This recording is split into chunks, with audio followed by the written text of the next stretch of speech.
ಎಲ್ಲರಿಗೂ ನಮಸ್ಕಾರ. ಈಗಾಗಲೇ ನಿಮಗೆ ತಿಳಿದಿರೋ ಹಾಗೆ ಕೇಂದ್ರ ಕಚೇರಿಯಿಂದ 2ನೇ ಹಂತದಲ್ಲಿ SSLC ವಿದ್ಯಾರ್ಥಿಗಳ ಫಲಿತಾಂಶ ಉತ್ತಮಪಡಿಸೋದಕ್ಕೆ ಮ್ಯಾಕ್ರೋ ಲೆವೆಲ್ ಅಲ್ಲಿ 2ನೇ ಹಂತದಲ್ಲಿ ಸಬ್ಜೆಕ್ಟ್ ವಿಷಯವಾರು ವಿದ್ಯಾರ್ಥಿಗಳಿಗೆ ಓರಿಯೆಂಟೇಶನ್ ಕ್ಲಾಸ್ ಕೊಡಿಸ್ತಾ ಇದ್ವಿ. ಈಗಾಗಲೇ ಮ್ಯಾಥ್ಸ್ ಮತ್ತೆ ಸೋಷಿಯಲ್ ಸೈನ್ಸ್ ಮುಗ್ದಿದೆ. ಇಂದು ಕನ್ನಡ. ಈ ಕನ್ನಡ ವಿಷಯಕ್ಕೆ ಸಂಬಂಧಪಟ್ಟಂತೆ ನಮ್ಮ ಕ್ರೈಸ್ SSLC ವಿದ್ಯಾರ್ಥಿಗಳಿಗೆ ಓರಿಯೆಂಟೇಶನ್ ತಗೊಳಕ್ಕೆ ಶ್ರೀಮತಿ ಶೋಭಾ ಹೆಗಡೆ, ಕನ್ನಡ ಭಾಷಾ ಶಿಕ್ಷಕರು, KPS ಬಸವನಗುಡಿ, ಬೆಂಗಳೂರು, ಇವರಿಗೆ ಸ್ವಾಗತವನ್ನು ಕೋರ್ತೀನಿ. ಥ್ಯಾಂಕ್ ಯು, ಧನ್ಯವಾದ ಮೇಡಮ್. ಹಾಗೇನೆ ನಮ್ಮ ಕ್ರೈಸ್ MRP ಸತೀಶ್ ಜಾಮದಾರ್ ಸರ್, ಪ್ರಾಂಶುಪಾಲರು, IGRS BC 367 ತುರುವೇಕೆರೆ, ತುಮಕೂರು, ಇವರಿಗೂ ಕೂಡ ಈ ಒಂದು ಓರಿಯೆಂಟೇಶನ್ ಕಾರ್ಯಕ್ರಮಕ್ಕೆ ಸ್ವಾಗತ ಕೋರ್ತೀನಿ. ಹಾಗೆ ಈ ಒಂದು ಓರಿಯೆಂಟೇಶನ್ ಅಲ್ಲಿ ಭಾಗವಹಿಸಿರುವ ಎಲ್ಲ ನಮ್ಮ ಅಧಿಕಾರಿ ವರ್ಗದವರಿಗೂ, ಹಾಗೆ ನಮ್ಮ ಪ್ರಾಂಶುಪಾಲರಿಗೂ, ಕನ್ನಡ ಶಿಕ್ಷಕರಿಗೂ, ಪ್ರೀತಿಯ ವಿದ್ಯಾರ್ಥಿಗಳಿಗೂ ಓರಿಯೆಂಟೇಶನ್ಗೆ ಸ್ವಾಗತ ಕೋರ್ತಾ ನಾನು ಶುಭ ಮೇಡಮ್ ಅವ್ರಿಗೆ ಈ ಒಂದು ವೇದಿಕೆಯನ್ನು ಬಿಟ್ಕೊಡ್ತಾ ಇದ್ದೀನಿ. Madam, thank you. ಧನ್ಯವಾದಗಳು ಮೇಡಮ್. ಗುಡ್ ಮಾರ್ನಿಂಗ್ ಎಲ್ರಿಗೂ, ಬೆಳಗಿನ ಶುಭೋದಯ. ಎಲ್ಲ ಮಕ್ಕಳಿಗೂ ಇಂದಿನ ಈ SSLC ಫಲಿತಾಂಶ ಸುಧಾರಣೆ ಕಾರ್ಯಕ್ರಮಕ್ಕೆ ಹೃತ್ಪೂರ್ವಕವಾದಂತ ಸ್ವಾಗತವನ್ನ ಕೋರ್ತಾ ಶುರು ಮಾಡೋಣ. ಮಕ್ಕಳೇ, ನಾನು ಅಂದ್ಕೊಂಡಿರೋ ಹಾಗೆ ಈಗಾಗಲೇ ನೀವು ಪರೀಕ್ಷೆ ಹತ್ರ ಬರ್ತಾ ಇದೆ, ಹಾಗಾಗಿ ಪೂರ್ಣವಾಗಿ ಸಿದ್ಧರಾಗಿದ್ದೀರಾ ಅಂತ ಅಂದ್ಕೊಳ್ತೀನಿ. ಇದು ಇನ್ನು ಪರೀಕ್ಷೆಗೆ ಹತ್ತತ್ರ ನಾವು ಲೆಕ್ಕ ಹಾಕಿದಾಗ 1 ತಿಂಗಳು 1.5 ತಿಂಗಳು ಟೈಮ್ ಅಷ್ಟೇ ಇರೋದು ನಮ್ಗೆ. ಆ 1.5 ತಿಂಗಳಲ್ಲಿ ನಾವು ಹೇಗೆ ಉತ್ತಮ ಫಲಿತಾಂಶವನ್ನ ಪಡ್ಕೋಬಹುದು. ಇಲ್ಲಿ ಉತ್ತಮ ಫಲಿತಾಂಶ ಅಂತಂದ್ರೆ ಈಗಾಗಲೇ ಒಂದು 80-85 ರೇಂಜ್ ಅಲ್ಲಿ ಇರೋರು 100ಕ್ಕೆ 100 ಅಂಕಗಳನ್ನ ತಗೊಳ್ಳೋದು ಹೇಗೆ, ಹಾಗೆ 50ರಿಂದ 60ರಲ್ಲಿರೋರು 80ರಿಂದ 85 ತಗೊಳ್ಳೋದು ಹೇಗೆ, ಜೊತೆಗೆ ನಾವು ಪಾಸ್ ಆಗೋದಿಕ್ಕೆ ಅಂದ್ರೆ 35 ಅಂಕಗಳನ್ನ ಗಳಿಸೋದಿಕ್ಕೆ ಕಷ್ಟ ಪಡ್ತಾ ಇರೋರು ಹೇಗೆ 35 ಅಂಕಗಳನ್ನ ಗಳಿಸಬಹುದು ಸುಲಭವಾಗಿ ಅನ್ನೋದನ್ನ ಇವತ್ತಿನ ಈ ತರಗತಿಯಲ್ಲಿ ನಾವು ನೋಡೋಣ. ಈಗಾಗಲೇ ನಿಮಗೆ ಸಿಲೆಬಸ್ ಮುಗ್ದಿದೆ. ಮಂಡಳಿ ಬಿಡುಗಡೆ ಮಾಡಿರುವಂತ ನೀಲನಕಾಶೆಯ ಅನುಗುಣವಾಗಿ ತಾವೆಲ್ಲರೂ ಓದ್ಕೊಳ್ತಾ ಇದ್ದೀರಾ, ಈಗಾಗಲೇ ಸ್ಟಡಿ ಮಾಡಿದ್ದೀರಾ. ನಿಮ್ಮ ಶಿಕ್ಷಕರು ನಿಮಗೆ ಒಳ್ಳೆಯ ರೀತಿಯಲ್ಲಿ ಹೇಗೆ ಸುಲಭವಾಗಿ ಅಂಕಗಳನ್ನ ಗಳಿಸ್ಬೇಕು ಅನ್ನೋದನ್ನ ಹೇಳ್ಕೊಟ್ಟಿದ್ದಾರೆ.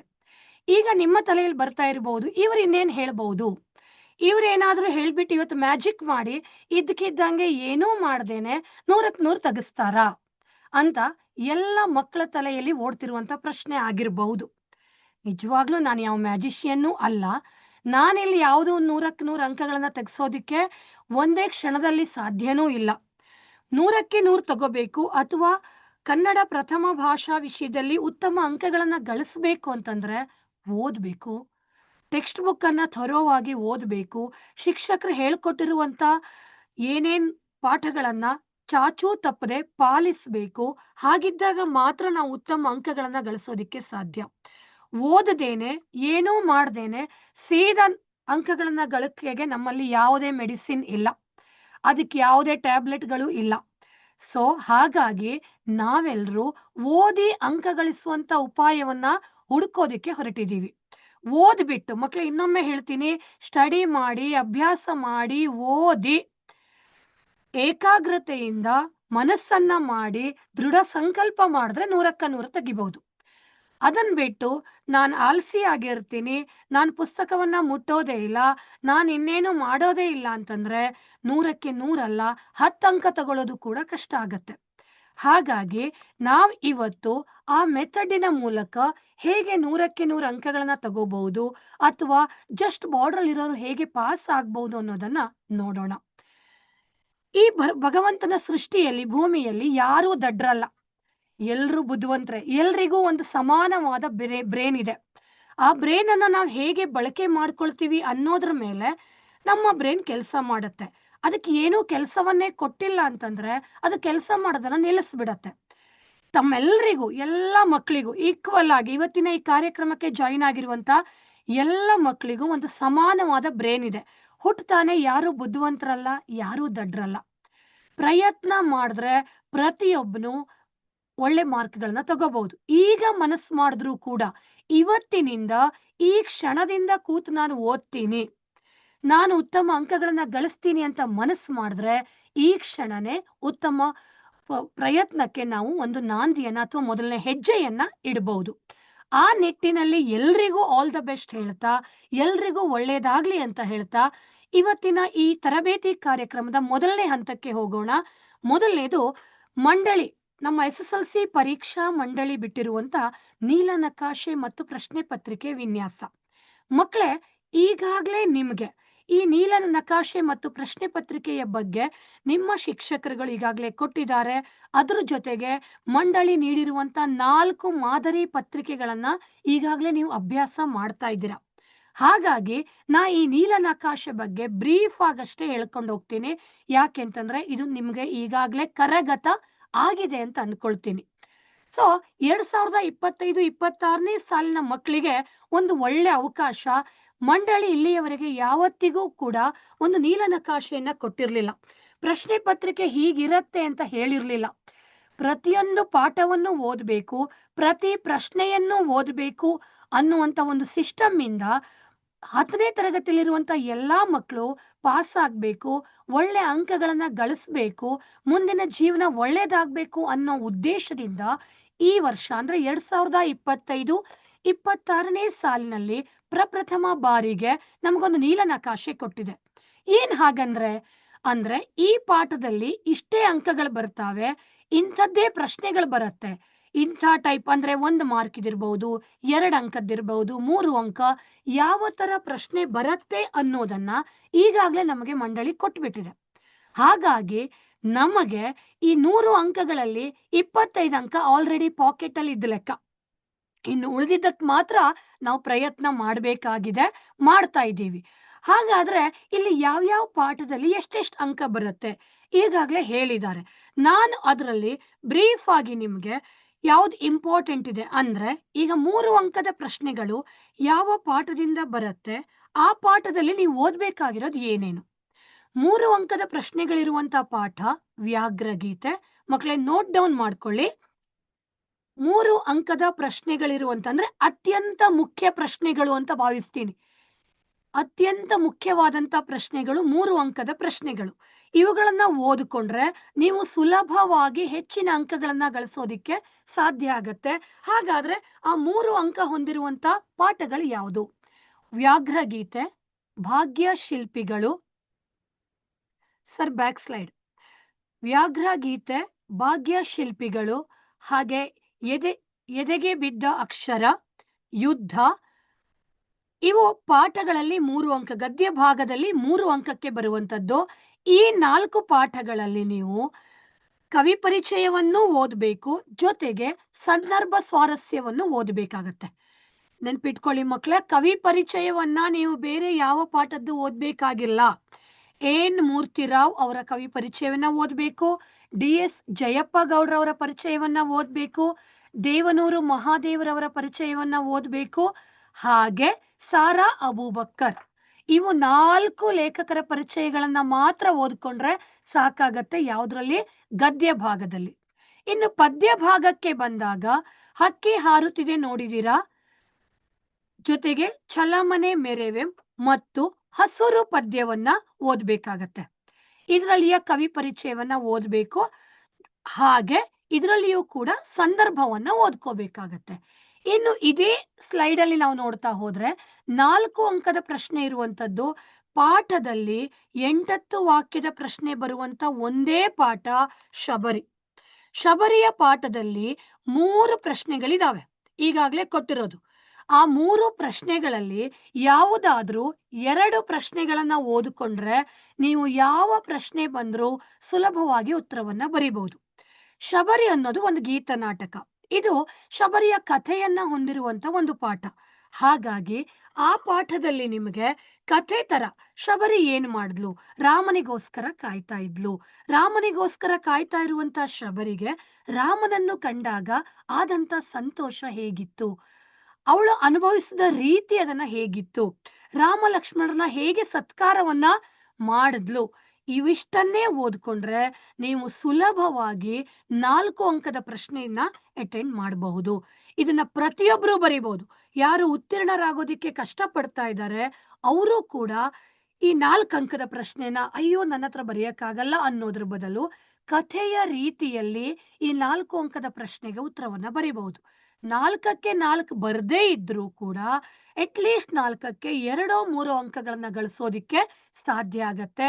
ಹಾಗಾಗಿ ನೋಡಿ, ಅಲ್ಲಿ ಸ್ಕ್ರೀನ್ ಅಲ್ಲಿ ರೌಂಡ್ ಅಪ್ ಮಾಡ್ತಾ ಇದ್ದಾರೆ. ಶಬರಿ ಪಾಠವನ್ನ 4 ಅಂಕದ ಪ್ರಶ್ನೆಯನ್ನ ಓದಲೇಬೇಕು. ಇಲ್ಲಿ ಕವಿ ಪರಿಚಯ ಆಗ್ಲಿ 1 ಅಂಕ ಆಗ್ಲಿ ಓದೋ ಅವಶ್ಯಕತೆ ಇಲ್ಲ. 4 ಅಂಕದ ಒಂದು ಪ್ರಶ್ನೆ ಮಾತ್ರ ಬರೋದ್ರಿಂದ ಆ 4 ಅಂಕದ ಪ್ರಶ್ನೆ ಮಾತ್ರ ಕಾನ್ಸಂಟ್ರೇಟ್ ಮಾಡಿದ್ರೆ ಸುಲಭವಾಗಿ 4 ಅಂಕ ಗಳಿಸಬಹುದು. ಇನ್ನು ಅದನ್ನ ಬಿಟ್ರೆ 4 ಅಂಕದ ಪ್ರಶ್ನೆಗಳಿರೋದು ಹಕ್ಕಿ ಹಾರುತ್ತಿದೆ ನೋಡಿದಿರ, ಹಕ್ಕಿ ಹಾರುತ್ತಿದೆ ಅಲ್ಲ, ಸಂಕಲ್ಪ ಗೀತೆ. ಇಲ್ಲಿ 4 ಅಂಕದ ಕಂಠಪಾಠದ ಪದ್ಯ ಇದೆ. ಕಲುಷಿತವಾದಿ ನದಿ ಜಲಗಳಿಗೆ ಆಲ್ರೆಡಿ ನೀವೆಲ್ಲ ಕಲ್ತಿದ್ದೀರಾ. ಕಂಠಪಾಠಕ್ಕಿರುವಂತ ಪದ್ಯಗಳಲ್ಲೇ ಅತ್ಯಂತ ಸುಲಭವಾಗಿರುವಂತ ಪದ್ಯ ಸಂಕಲ್ಪ ಗೀತೆ. ಹಾಗಾಗಿ ಅದನ್ನ ಕಲ್ತ್ಕೋಬೇಕಾಗತ್ತೆ. ಇದೇ ಸಂಕಲ್ಪ ಗೀತೆ ಪದ್ಯ ಭಾಗದಲ್ಲಿಯೇ ನೀವು 4 ಅಂಕದ ಪ್ರಶ್ನೆಗಳನ್ನು ಕಲಿಬೇಕು, ಜೊತೆಗೆ ಭಾವಾರ್ಥವನ್ನ ಕಲಿಬೇಕು.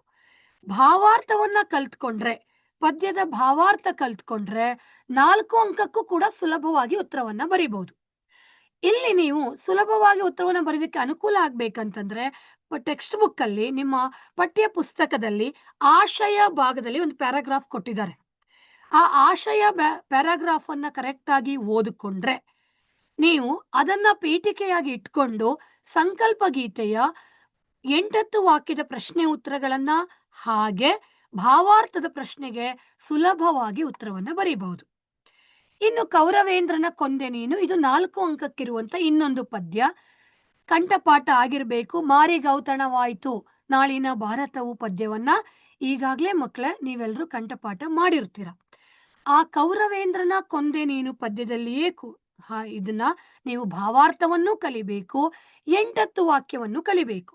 ಕೃಷ್ಣನ ಪ್ರಶ್ನೆಗೆ ಕರ್ಣನ ನಿರ್ಧಾರ ಸರಿ ಇರಬಹುದಾ, ಅಥವಾ ಕೃಷ್ಣ ಮತ್ತು ಕರ್ಣನ ನಡುವೆ ನಡೆದಂತ ಸಂಭಾಷಣೆ, ಇವುಗಳನ್ನ ಕಲ್ತ್ಕೊಂಡ್ರೆ ಸುಲಭವಾಗಿ ಭಾವಾರ್ಥವನ್ನು ಬರೀಬಹುದು, 8 ವಾಕ್ಯದ ಪ್ರಶ್ನೆಗೂ ಕೂಡ ಉತ್ತರವನ್ನ ಬರೀಬಹುದು.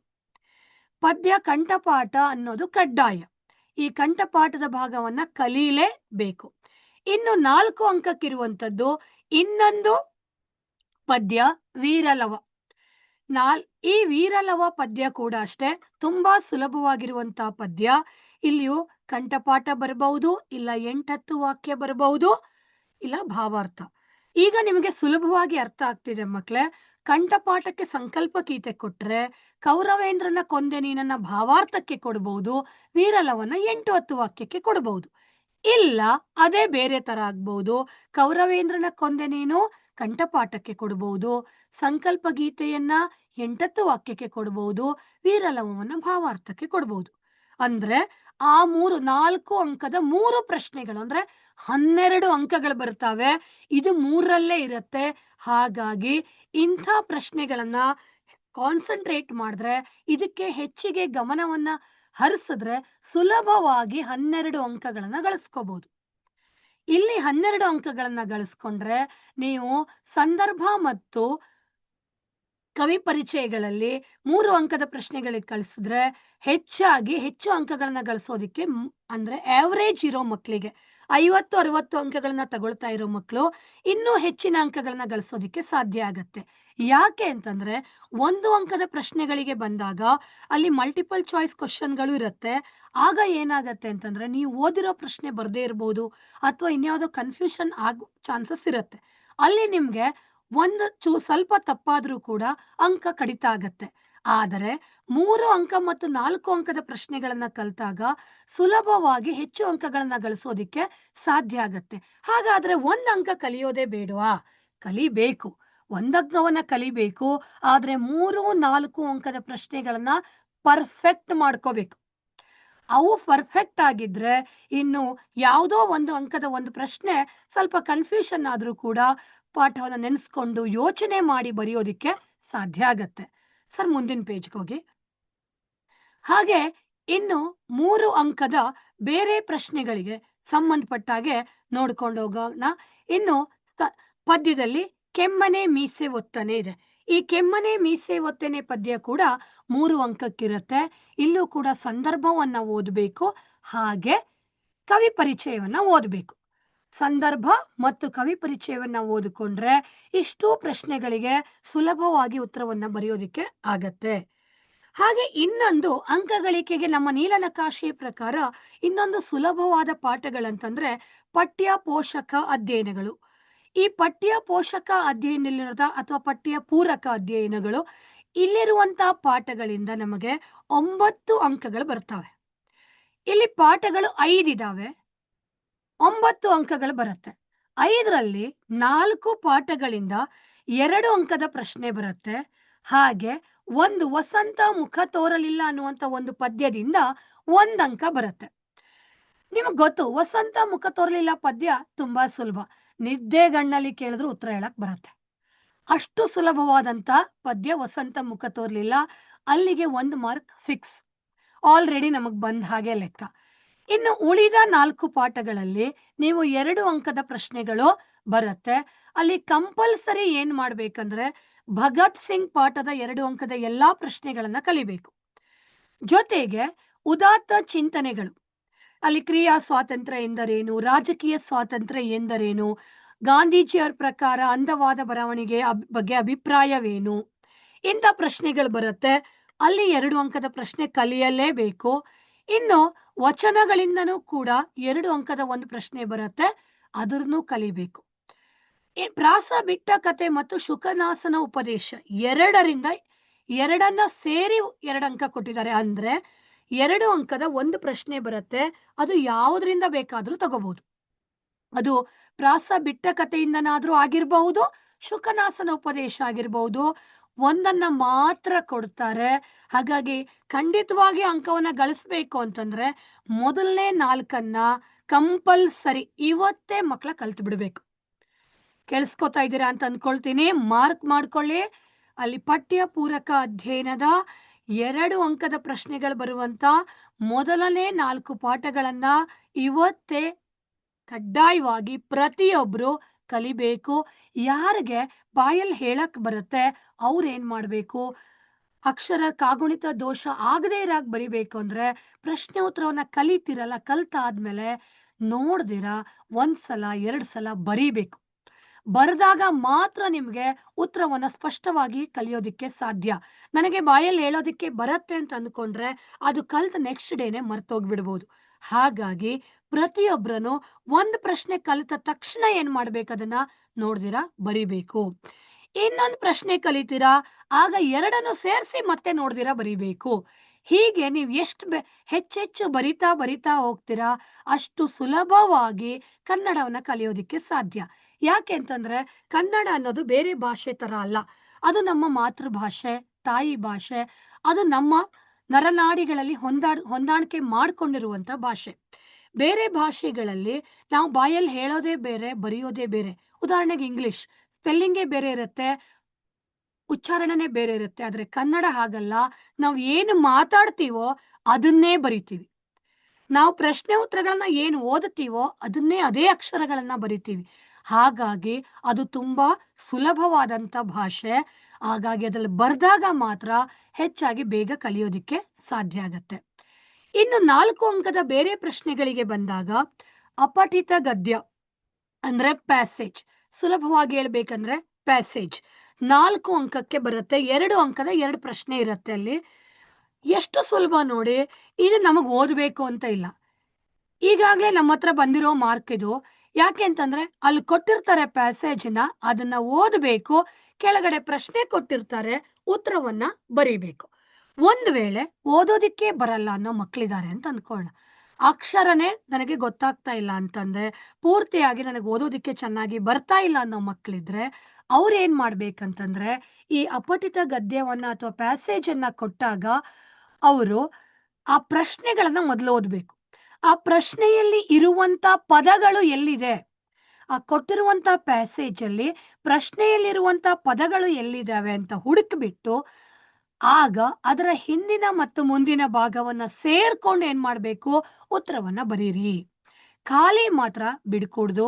ಹಾಗೆ ಅಯ್ಯೋ ಇದು ನನಗೆ ಓದಕ್ ಬರ್ತಿಲ್ಲ ಅಂತ ದಯವಿಟ್ಟು ಬಿಡಕ್ ಹೋಗ್ಬೇಡಿ. ಏನ್ ಮಾಡಿ, ಪ್ರಶ್ನೆಯನ್ನ ನೀಟಾಗಿ ಓದಿ, ಆ ಪ್ರಶ್ನೆಯಲ್ಲಿ ಇರುವಂತ ಪದಗಳು ಅದು ಎಲ್ಲಿದೆ ಅಂತ ನೋಡ್ಕೊಂಡು ಪ್ಯಾಸೇಜ್ ಅಲ್ಲಿರುವಂತ ಉತ್ತರವನ್ನ ಹುಡುಕಿ ಬರೀರಿ. ಇದು ಸುಲಭವಾಗಿ ಮಾರ್ಕ್ ತಗೊಳ್ಳೋದಿಕ್ಕೆ 4 ಅಂಕ, ಒಂದೆರಡಲ್ಲ 4 ಅಂಕವನ್ನ ಸುಲಭವಾಗಿ ಗಳಿಸ್ಕೊಳ್ಳೋದಿಕ್ಕೆ ಇದು ತುಂಬಾ ಅನುಕೂಲ ಆಗತ್ತೆ. ಇನ್ನು 4 ಅಂಕದ ಮತ್ತೆ ಪ್ರಶ್ನೆಗಳನ್ನ, 4 ಅಂಕದ ಒಂದೇ ಪ್ರಶ್ನೆ ಇರುತ್ತೆ ಗ್ರಾಮರಿಗೆ ಬಂದಂಗೆ, ವಾಕ್ಯ ರಚನೆಗೆ ಬಂದಾಗೆ. ಇನ್ನು 5 ಅಂಕದ ಪ್ರಶ್ನೆಗಳು ಪತ್ರಲೇಖನ. ಪತ್ರಲೇಖನದಲ್ಲಿ ಮಕ್ಕಳೇ ಪ್ರಶ್ನೆಯಲ್ಲಿಯೇ ಉತ್ತರ ಇರುತ್ತೆ. ಒಮ್ಮೆ ಹೇಳ್ತೀನಿ, ಸರಿಯಾಗಿ ನೋಡ್ಕೊಳ್ಳಿ. ಪತ್ರಲೇಖನ ಬರೆಯುವಾಗ ನಿಮ್ಮ ಪ್ರಶ್ನೆಯಲ್ಲಿ ಎಂದು ಭಾವಿಸಿಕೊಂಡು ಅಂತ ಏನಿರುತ್ತೆ ಅದರ ಬ್ಯಾಕ್ ಸೈಡ್ ಹಿಂದೆ ಇರುವಂತದ್ದ ಹೆಸರನ್ನ, ಊರನ್ನ ಅಥವಾ ಶಾಲೆ ಹೆಸರು ಕೊಟ್ಟಿರ್ಬೋದು, ಅಂತ ಇಂಥ ಗ್ರಾಮದ ನಿವಾಸಿ ಅಂತ ಕೊಟ್ಟಿರ್ಬೋದು, ಅದನ್ನ ನಾವು ಹಿಂದಕ್ಕೆ ಬರಿಬೇಕು. ಹಾಗೆ ಪತ್ರದಲ್ಲೇ ಇರುತ್ತೆ ಪ್ರಶ್ನೆಯಲ್ಲಿ ಇವರಿಗೆ ಅಂತ ಇರುತ್ತೆ, ಆ ಗೆ ಹಿಂದ್ಗಡೆ ಇರೋದನ್ನ ಗೆ ಬರಿಬೇಕಾಗತ್ತೆ. ನಂತರ ಮಾನ್ಯರೇ ಅಂತ ಬರಿಬೇಕು. ಆ ಮಾನ್ಯರೇ ಅಂತ ಬರೆದು ವಿಷಯ ಬರೆಯುವಾಗ ಏನ್ ಮಾಡ್ಬೇಕಂತಂದ್ರೆ, ಪತ್ರದಲ್ಲೇ ಕೊಟ್ಟಿರ್ತಾರೆ, ಉದಾಹರಣೆಗೆ ನಿರ್ದೇಶಕರಿಗೆ ಮನವಿ ಪತ್ರ ಬರೆಯಿರಿ ಅಂತ ಕೊಟ್ರೆ, ನಿರ್ದೇಶಕರಿಗಿಂತ ಹಿಂದ್ಗಡೆ ಕೋರಿ ಅಂತ ಇರುತ್ತೆ. ಆ ಕೋರಿ ಹಿಂದ್ಗಡೆ ಇರೋ ಭಾಗವನ್ನ ಏನ್ ಬರಿಬೇಕು, ವಿಷಯಕ್ಕೆ ಬರಿಬೇಕು. ಮುಂದೆ ಹೋಗ್ತಾನೆ ಅದನ್ನ ತೋರಿಸ್ಕೊಡ್ತೀನಿ. ಅದನ್ನ ವಿಷಯಕ್ಕೆ ಬರಿಬೇಕಾಗತ್ತೆ. ಈ ರೀತಿ ಬರೆದು ನಂತರ ಈ ಮೇಲಿನ ವಿಷಯಕ್ಕೆ ಸಂಬಂಧಿಸಿದಂತ ಏನ್ ವಿಷಯದಲ್ಲಿ ಬರ್ದಿದಿರಲ್ಲ ಅದೇ ಮ್ಯಾಟರನ್ನ ಮತ್ತೆ ಬರೀರಿ. ಅದ್ರ ಜೊತೆಗೆ ನಿಮ್ಮದೇ ಆದ ಒಂದು 2-3 ವಾಕ್ಯಗಳನ್ನ ಸೇರಿಸಿ ನಂತರ ಧನ್ಯವಾದಗಳೊಂದಿಗೆ ಅಥವಾ ವಂದನೆಗಳೊಂದಿಗೆ ಬರೀರಿ. ತಮ್ಮ ವಿಶ್ವಾಸಿ ಬರೀರಿ, ಸ್ಥಳ ಮತ್ತು ದಿನಾಂಕ ಬರೀರಿ. ಇಷ್ಟು ಸ್ಟೆಪ್ ಅನ್ನ ಫಾಲೋ ಮಾಡಿದ್ರೆ 5ಕ್ಕೆ 5 ಅಂಕಗಳು ಸಿಗ್ತಾವೆ. ಅದನ್ನ ನೆಕ್ಸ್ಟ್ ನಾನು ಪತ್ರಲೇಖನ ಬಂದಾಗ ಮತ್ತೊಮ್ಮೆ ಹೇಳ್ತೀನಿ. ಇನ್ನು ಗಾದೆ ಬರುತ್ತೆ 3 ಅಂಕಕ್ಕೆ. ಗಾದೆ 3 ಅಂಕಕ್ಕೆ ಬಂದಾಗ ಇಲ್ಲಿ ಗಾದೆ ಮಾತಿನ ಮಹತ್ವವನ್ನ 1 ಅಂಕಕ್ಕೆ ಕೇಳಿರ್ತಾರೆ. ಅದನ್ನ ಪ್ರತಿಯೊಬ್ರು ಕೂಡ ಇವಾಗಲೇ ಕಲ್ತ್ಕೋಬಹುದು. ಗಾದೆಗಳು ವೇದಕ್ಕೆ ಸಮಾನ. ಗಾದೆಗಳು ನಮಗೆ ಜೀವನದ ಪಾಠವನ್ನು ಕಲಿಸಿಕೊಡುತ್ತವೆ. ಗಾದೆಗಳು ನಮಗೆ ಅತ್ಯಮೂಲ್ಯವಾದ ಪಾಠವನ್ನು ಹೇಳುತ್ತವೆ. ಆದ್ದರಿಂದ ಇವು ಮಹತ್ವವಾದವು ಅನ್ನೋ 2 ಸೆಂಟೆನ್ಸ್ ಬರೆದ್ರೆ, 2 ವಾಕ್ಯಗಳನ್ನ ಬರೆದ್ರೆ 1 ಅಂಕ ಸುಲಭವಾಗಿ ಸಿಗತ್ತೆ. ಯಾರು ಉತ್ತೀರ್ಣ ಆಗೋದಿಕ್ಕೆ 35 ಅಂಕಗಳನ್ನ ತಗೊಳ್ಳೋದಿಕ್ಕೆ ಕಷ್ಟ ಪಡ್ತಾ ಇದ್ದೀರಾ, ಅವರು ಇದನ್ನ ಬರೆದಾಗ ಸುಲಭವಾಗಿ 1 ಅಂಕವನ್ನ ಗಳಿಸ್ಕೋಬಹುದು. ಇನ್ನು ಛಂದಸ್ಸು ಅಲಂಕಾರಕ್ಕೆ ಬಂದಾಗ, ಈಗ ಛಂದಸ್ಸಿನಲ್ಲಿ ನೆಕ್ಸ್ಟ್ ಏನ್ ಬರುತ್ತೆ ಅಂತ ನೆಕ್ಸ್ಟ್ ನೋಡೋಣ.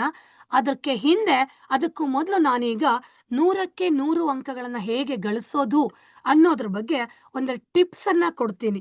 ಯಾಕೆ ಅಂತಂದ್ರೆ, ಇಡೀ ಟೆಕ್ಸ್ಟ್ ಬುಕ್ ಅನ್ನ ಪಾರ್ಟ್ 1 ಭಾಗ 1 ಭಾಗ 2 ಕನ್ನಡ ಟೆಕ್ಸ್ಟ್ ಬುಕ್ ಅನ್ನ ನಾವು ಇಡೀ ಈ 1 ಗಂಟೆಯಲ್ಲಿ ಹೇಳೋದಿಕ್ಕೆ ಸಾಧ್ಯ ಇಲ್ಲ. ಯಾಕೆಂದ್ರೆ ಟೀಚರ್ಸ್ ವರ್ಷ ಪೂರ್ತಿ ಪಾಠ ಮಾಡಿದರೆ 1 ಅವರಲ್ಲಿ ಅದನ್ನ ಹೇಳಕ್ಕೆ ಆಗಲ್ಲ. ಆದರೆ 100ಕ್ಕೆ 100 ಅಂಕಗಳನ್ನ ಗಳಿಸುವಾಗ ಗಮನಿಸಬೇಕಾದ ಕೆಲವು ಅಂಶಗಳನ್ನ ಮಾತ್ರ ನಾನು ಹೇಳ್ಕೊಡ್ತೀನಿ. ಕೊನೆಯಲ್ಲಿ ಪ್ರಶ್ನೋತ್ತರ ಸೆಷನ್ ಇರುತ್ತೆ. ಆಗ ಮಕ್ಕಳೇ ನಿಮ್ಗೆ ಯಾರಿಗಾದ್ರೂ ಡೌಟ್ ಇದ್ರೆ, ನನಗೆ ಇಂಥ ಟಾಪಿಕ್ ಬಗ್ಗೆನೇ ಡೌಟ್ ಇದೆ ಅಂತಂದ್ರೆ ಅದನ್ನು ನಾವೇನ್ ಮಾಡೋಣ, ಸಾಲ್ವ್ ಮಾಡೋಣ. ಈಗ ಎಲ್ಲ ಓದಿದೀವಿ, ನಾನು ಕಂಟೆಂಟ್ ಓದಿದ್ದೀನಿ, ನನಗೆ 100ಕ್ಕೆ 100 ಅಲ್ಲಿ ಕೆಲವು 1-2 ಅಂಕಗಳು ಮಿಸ್ ಆಗ್ತಾವೆ ಅಂತ ಇದ್ರೆ ಅವುಗಳನ್ನ ಮಾತ್ರ ಈಗ ನೋಡ್ತಾ ಹೋಗೋಣ. 100ಕ್ಕೆ 100 ಅಂಕಗಳನ್ನ ಗಳಿಸ್ಕೋಬೇಕು ಅಂತಂದ್ರೆ ನಾವು ಗಮನ ಹರಿಸ್ಬೇಕಾಗಿದ್ದು ವ್ಯಾಕರಣದ ಬಗ್ಗೆ. ಯಾಕೆಂದ್ರೆ ನಮ್ಗೆ 1 ಅಂಕ ಹೋಗೋದೇ ಅಲ್ಲಿಂದ. ಎಲ್ಲೋ ಒಂದು ಚಿಕ್ಕ ಮಿಸ್ಟೇಕ್ ಇಂದ 1 ಅಂಕಗಳನ್ನ ಕಳ್ಕೊಳ್ಳೋ ಚಾನ್ಸ್ ಇರತ್ತೆ. ಯಾಕೆಂದ್ರೆ ಯಾರು 100 ಅಂಕಗಳನ್ನ ಗಳಿಸ್ಬೇಕು ಅನ್ನೋ ಉದ್ದೇಶವನ್ನ ಹೊಂದಿಟ್ಕೊಂಡಿರ್ತಾರೋ ಅವ್ರು ಈಗಾಗ್ಲೇ ಪಠ್ಯ ಪುಸ್ತಕದಲ್ಲಿರುವಂತ ಎಲ್ಲ ಪ್ರಶ್ನೋತ್ತರಗಳನ್ನ ಓದಿರ್ತಾರೆ ಅಂತ ನನಗೆ ಗೊತ್ತು. ಪ್ರಶ್ನೋತ್ತರಗಳನ್ನೆಲ್ಲ ಕಲ್ತಿದ್ದಾರೆ, ನನಗೆ ಎಲ್ಲೋ ಒಂಚೂರು ಕನ್ಫ್ಯೂಷನ್ ಆಯ್ತು, ಮಾರ್ಕ್ ಹೋಯ್ತು ಅನ್ನೋರು ನಾವ್ ಏನ್ ಮಾಡ್ಬೇಕು ಅಂದ್ರೆ ಕಡ್ಡಾಯವಾಗಿ ಬರುವಂತ ಈ ವ್ಯಾಕರಣದ ಅಂಶಗಳನ್ನ ಓದ್ಬೇಕು. ವರ್ಣಮಾಲೆಯನ್ನ ಓದ್ಬೇಕು. ವರ್ಣಮಾಲೆ ಗೊತ್ತಿರ್ಬೇಕು.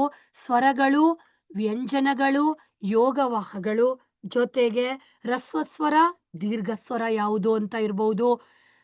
ವರ್ಗೀಯ ವ್ಯಂಜನಗಳು, ಅವರ್ಗೀಯ ವ್ಯಂಜನಗಳು ಕನ್ಫ್ಯೂಸ್ ಆಗಬಾರ್ದು.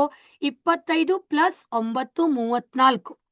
ಆ ವರ್ಗೀಯ ವ್ಯಂಜನಗಳಲ್ಲಿಯೂ ಕೂಡ ಅಲ್ಪಪ್ರಾಣ, ಮಹಾಪ್ರಾಣ ಮತ್ತೆ ಅನುನಾಸಿಕಗಳು 10 10 5.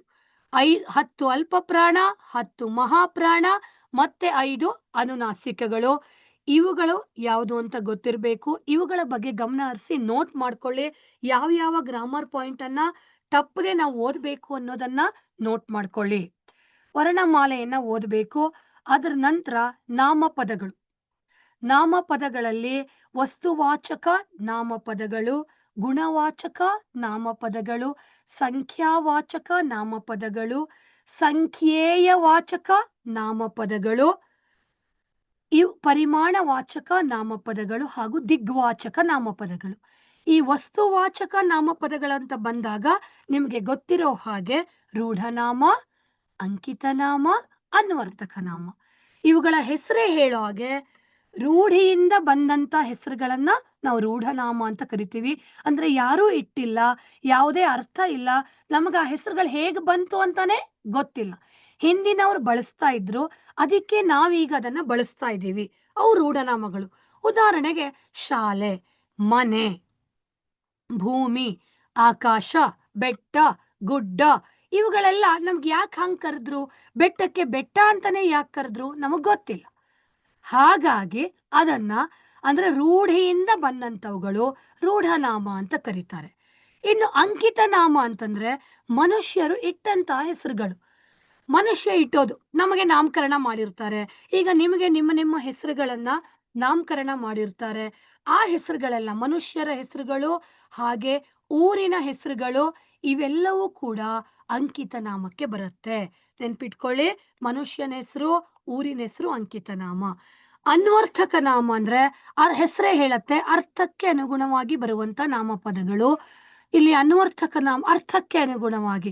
ಶಿಕ್ಷಣವನ್ನು ನೀಡುವವನು ಶಿಕ್ಷಕ, ಬಸ್ಸು ಚಾಲನೆಯನ್ನು ಮಾಡುವವನು ಚಾಲಕ, ಮಾತನಾಡೋದಕ್ಕೆ ಬರ್ದೇ ಇರೋನು ಮೂಗ, ಮೂಕ, ಕಣ್ಣು ಕಾಣಿಸದೇ ಇರೋನು ಕುರುಡ, ಈ ಪೂಜೆಯನ್ನ ಮಾಡೋನು ಪೂಜಾರಿ. ಇವೆಲ್ಲವೂ ಕೂಡ ಅನ್ವರ್ಥಕ ನಾಮಗಳು. ಅಂದ್ರೆ ಮನುಷ್ಯನು ಮಾಡೋ ಉದ್ಯೋಗದಿಂದ ಅಥವಾ ಅವನ ದೈಹಿಕ ಗುಣಲಕ್ಷಣಗಳಿಂದ, ಅಂದ್ರೆ ಆ ಅರ್ಥಕ್ಕೆ ಅನುಗುಣವಾಗಿ ಬರುವಂತ ನಾಮಪದಗಳೇ ಅನ್ವರ್ಥಕ ನಾಮಪದಗಳು. ಇದು ವಸ್ತುವಾಚಕ.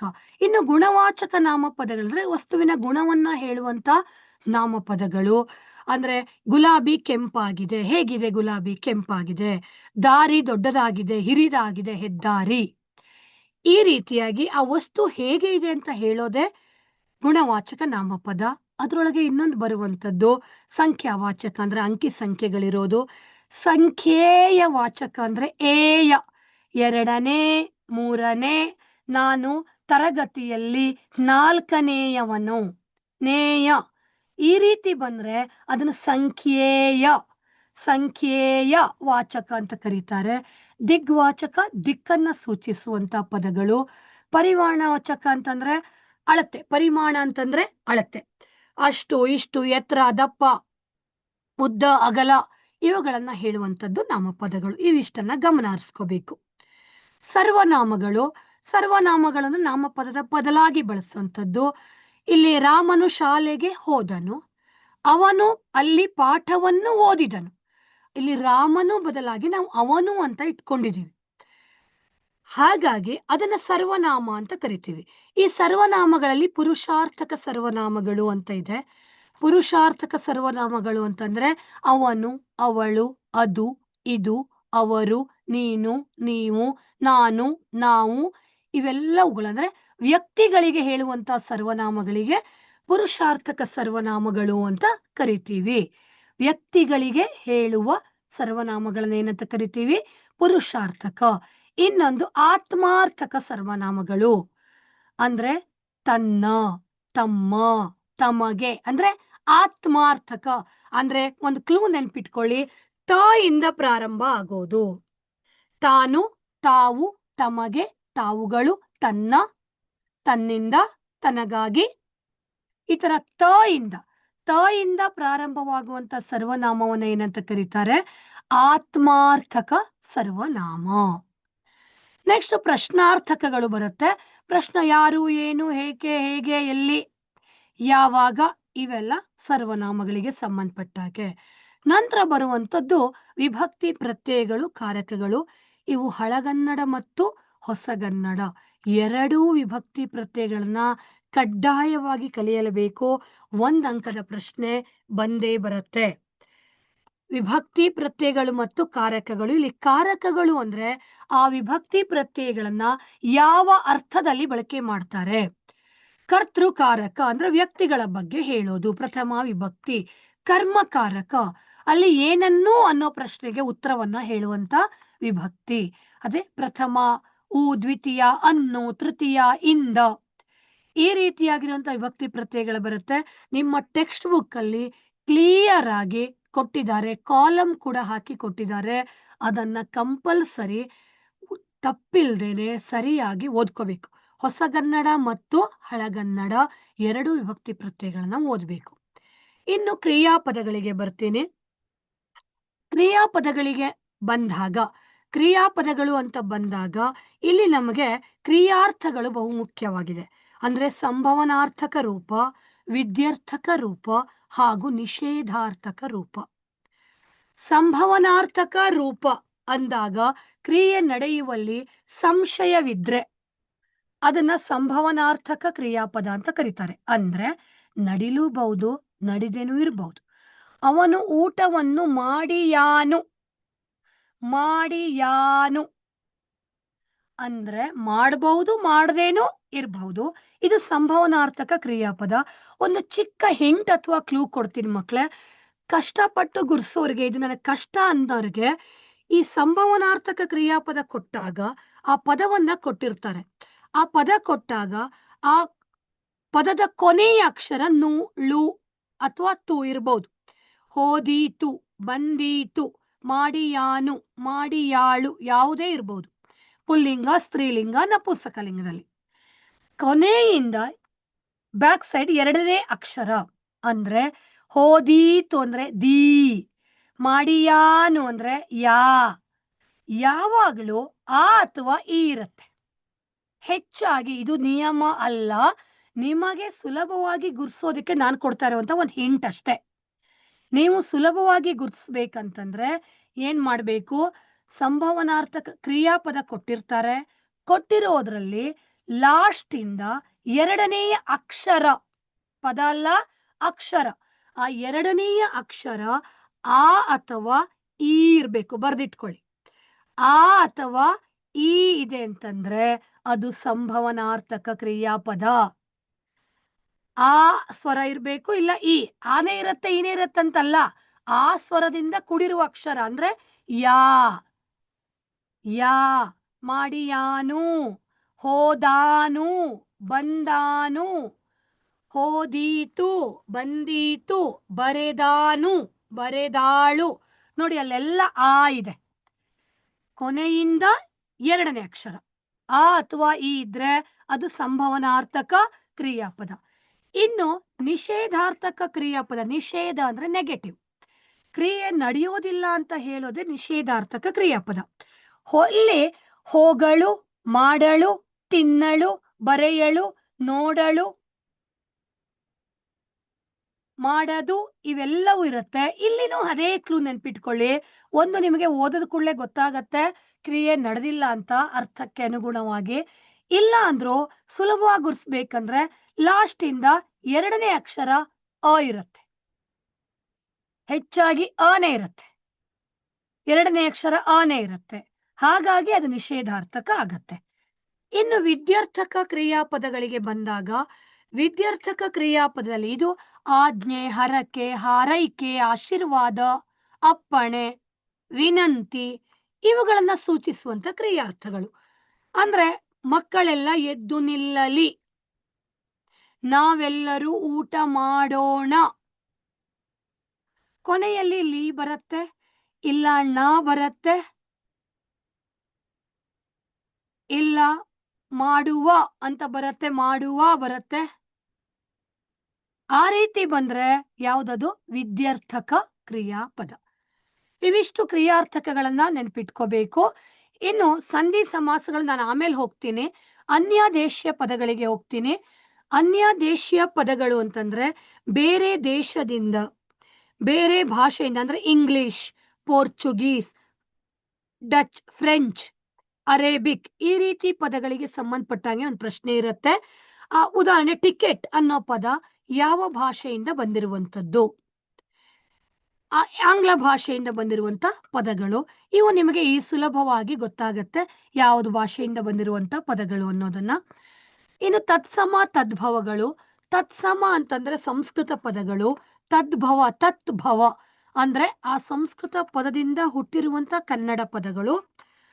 ಅವುಗಳನ್ನ ನೀವು ಪ್ರತಿ ಪಾಠದ ಕೊನೆಯಲ್ಲಿ ಏನು ಕೊಟ್ಟಿದ್ದಾರೆ ಅದನ್ನ ಓದ್ಕೋಬೇಕು.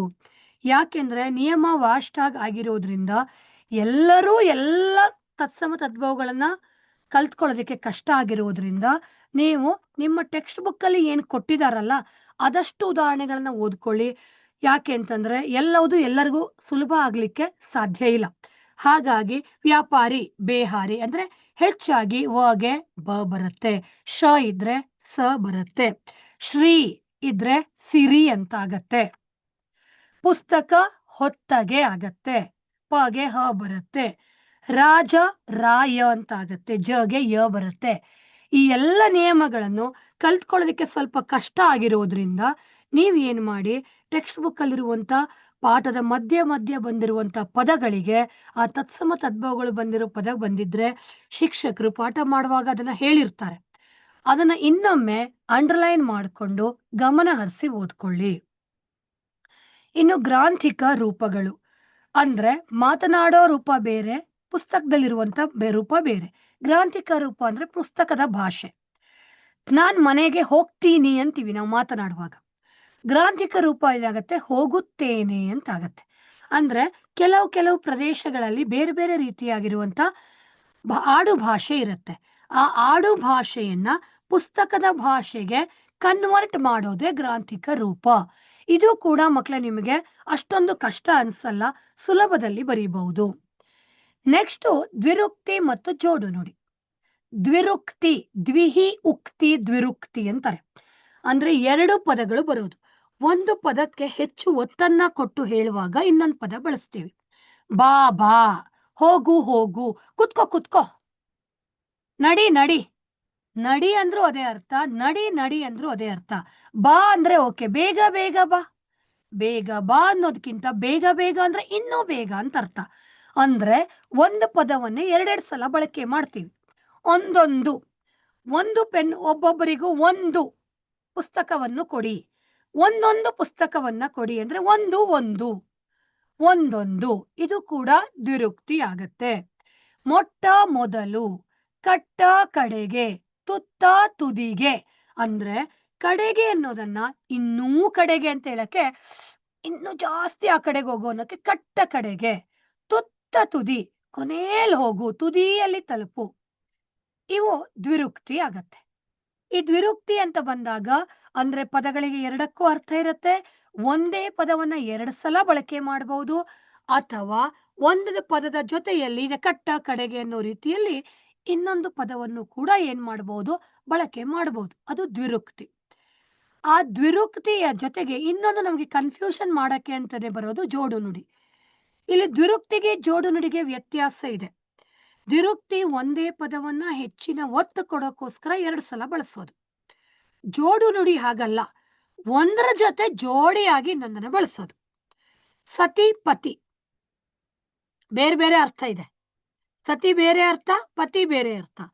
ಜೊತೆಗೆ ಫಲ ಪುಷ್ಪ, ಹಣ್ಣು ಮತ್ತೆ ಹೂವು ಅಂತ ಅರ್ಥ. ಹಣ್ಣು ಹಂಪಲು, ಇವೆಲ್ಲವೂ ಕೂಡ ಜೋಡು ನುಡಿ.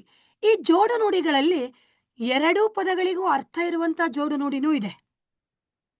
ಒಂದು ಪದಕ್ಕೆ ಅರ್ಥ ಇದೆ, ಇನ್ನೊಂದಕ್ಕೆ ಅರ್ಥ ಇಲ್ಲ ಅನ್ನೋದು ಇದೆ. ನೀವು ಮಾತನಾಡುವಾಗ ದಿನಾ ಬಳಸ್ತೀರ. ಕಸ ಗಿಸ, ಪೆನ್ನು ಗಿನ್ನು ಇಟ್ಕೊಂಡಿದೀಯಾ? ಪೆನ್ನು ಅರ್ಥ ಇದೆ, ಗಿನ್ನುಗ್ ಅರ್ಥ ಇಲ್ಲ. ಕಸಕ್ಕೆ ಅರ್ಥ ಇದೆ, ಗಿಸಕ್ಕೆ ಅರ್ಥ ಇಲ್ಲ. ಒಂದು ಪದಕ್ಕೆ ಅರ್ಥ ಇರಬಹುದು, ಇನ್ನೊಂದಕ್ಕೆ ಅರ್ಥ ಇಲ್ಲದೇನೂ ಇರಬಹುದು. ಹಾಗೆ ಎರಡೂ ಪದಗಳಿಗೂ ಅರ್ಥ ಇರಬಹುದು. ಮನೆ ಮಠ ಎರಡಕ್ಕೂ ಅರ್ಥ ಇದೆ, ಸತಿಪತಿ ಎರಡಕ್ಕೂ ಅರ್ಥ ಇದೆ, ಫಲ ಪುಷ್ಪ ಎರಡಕ್ಕೂ ಅರ್ಥ ಇದೆ.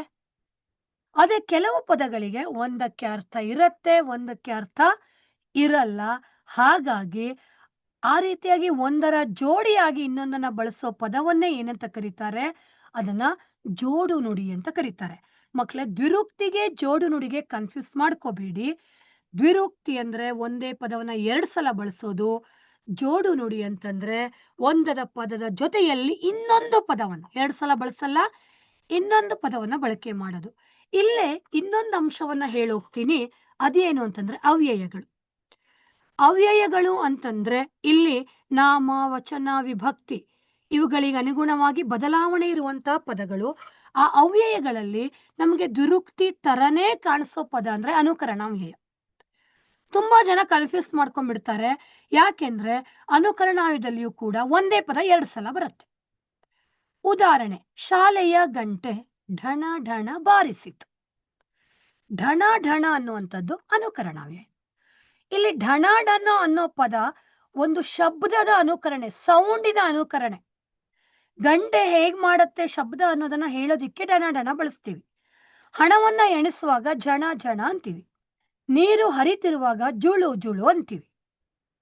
ಚಟ ಚಟ, ಪಟ ಪಟ, ತಟ ತಟ ಇವೆಲ್ಲವೂ ಕೂಡ ಅನುಕರಣಾವ್ಯಯಗಳು. ಇವು ದ್ವಿರುಕ್ತಿಗಳಲ್ಲ. ಅನುಕರಣಾವ್ಯಯನೂ ಕೂಡ ಒಂದೇ ಪದವನ್ನ 2 ಸಲ ಬಳಸ್ತೀವಿ. ಆದ್ರೆ ವ್ಯತ್ಯಾಸ ಏನ್ ಗೊತ್ತಾ?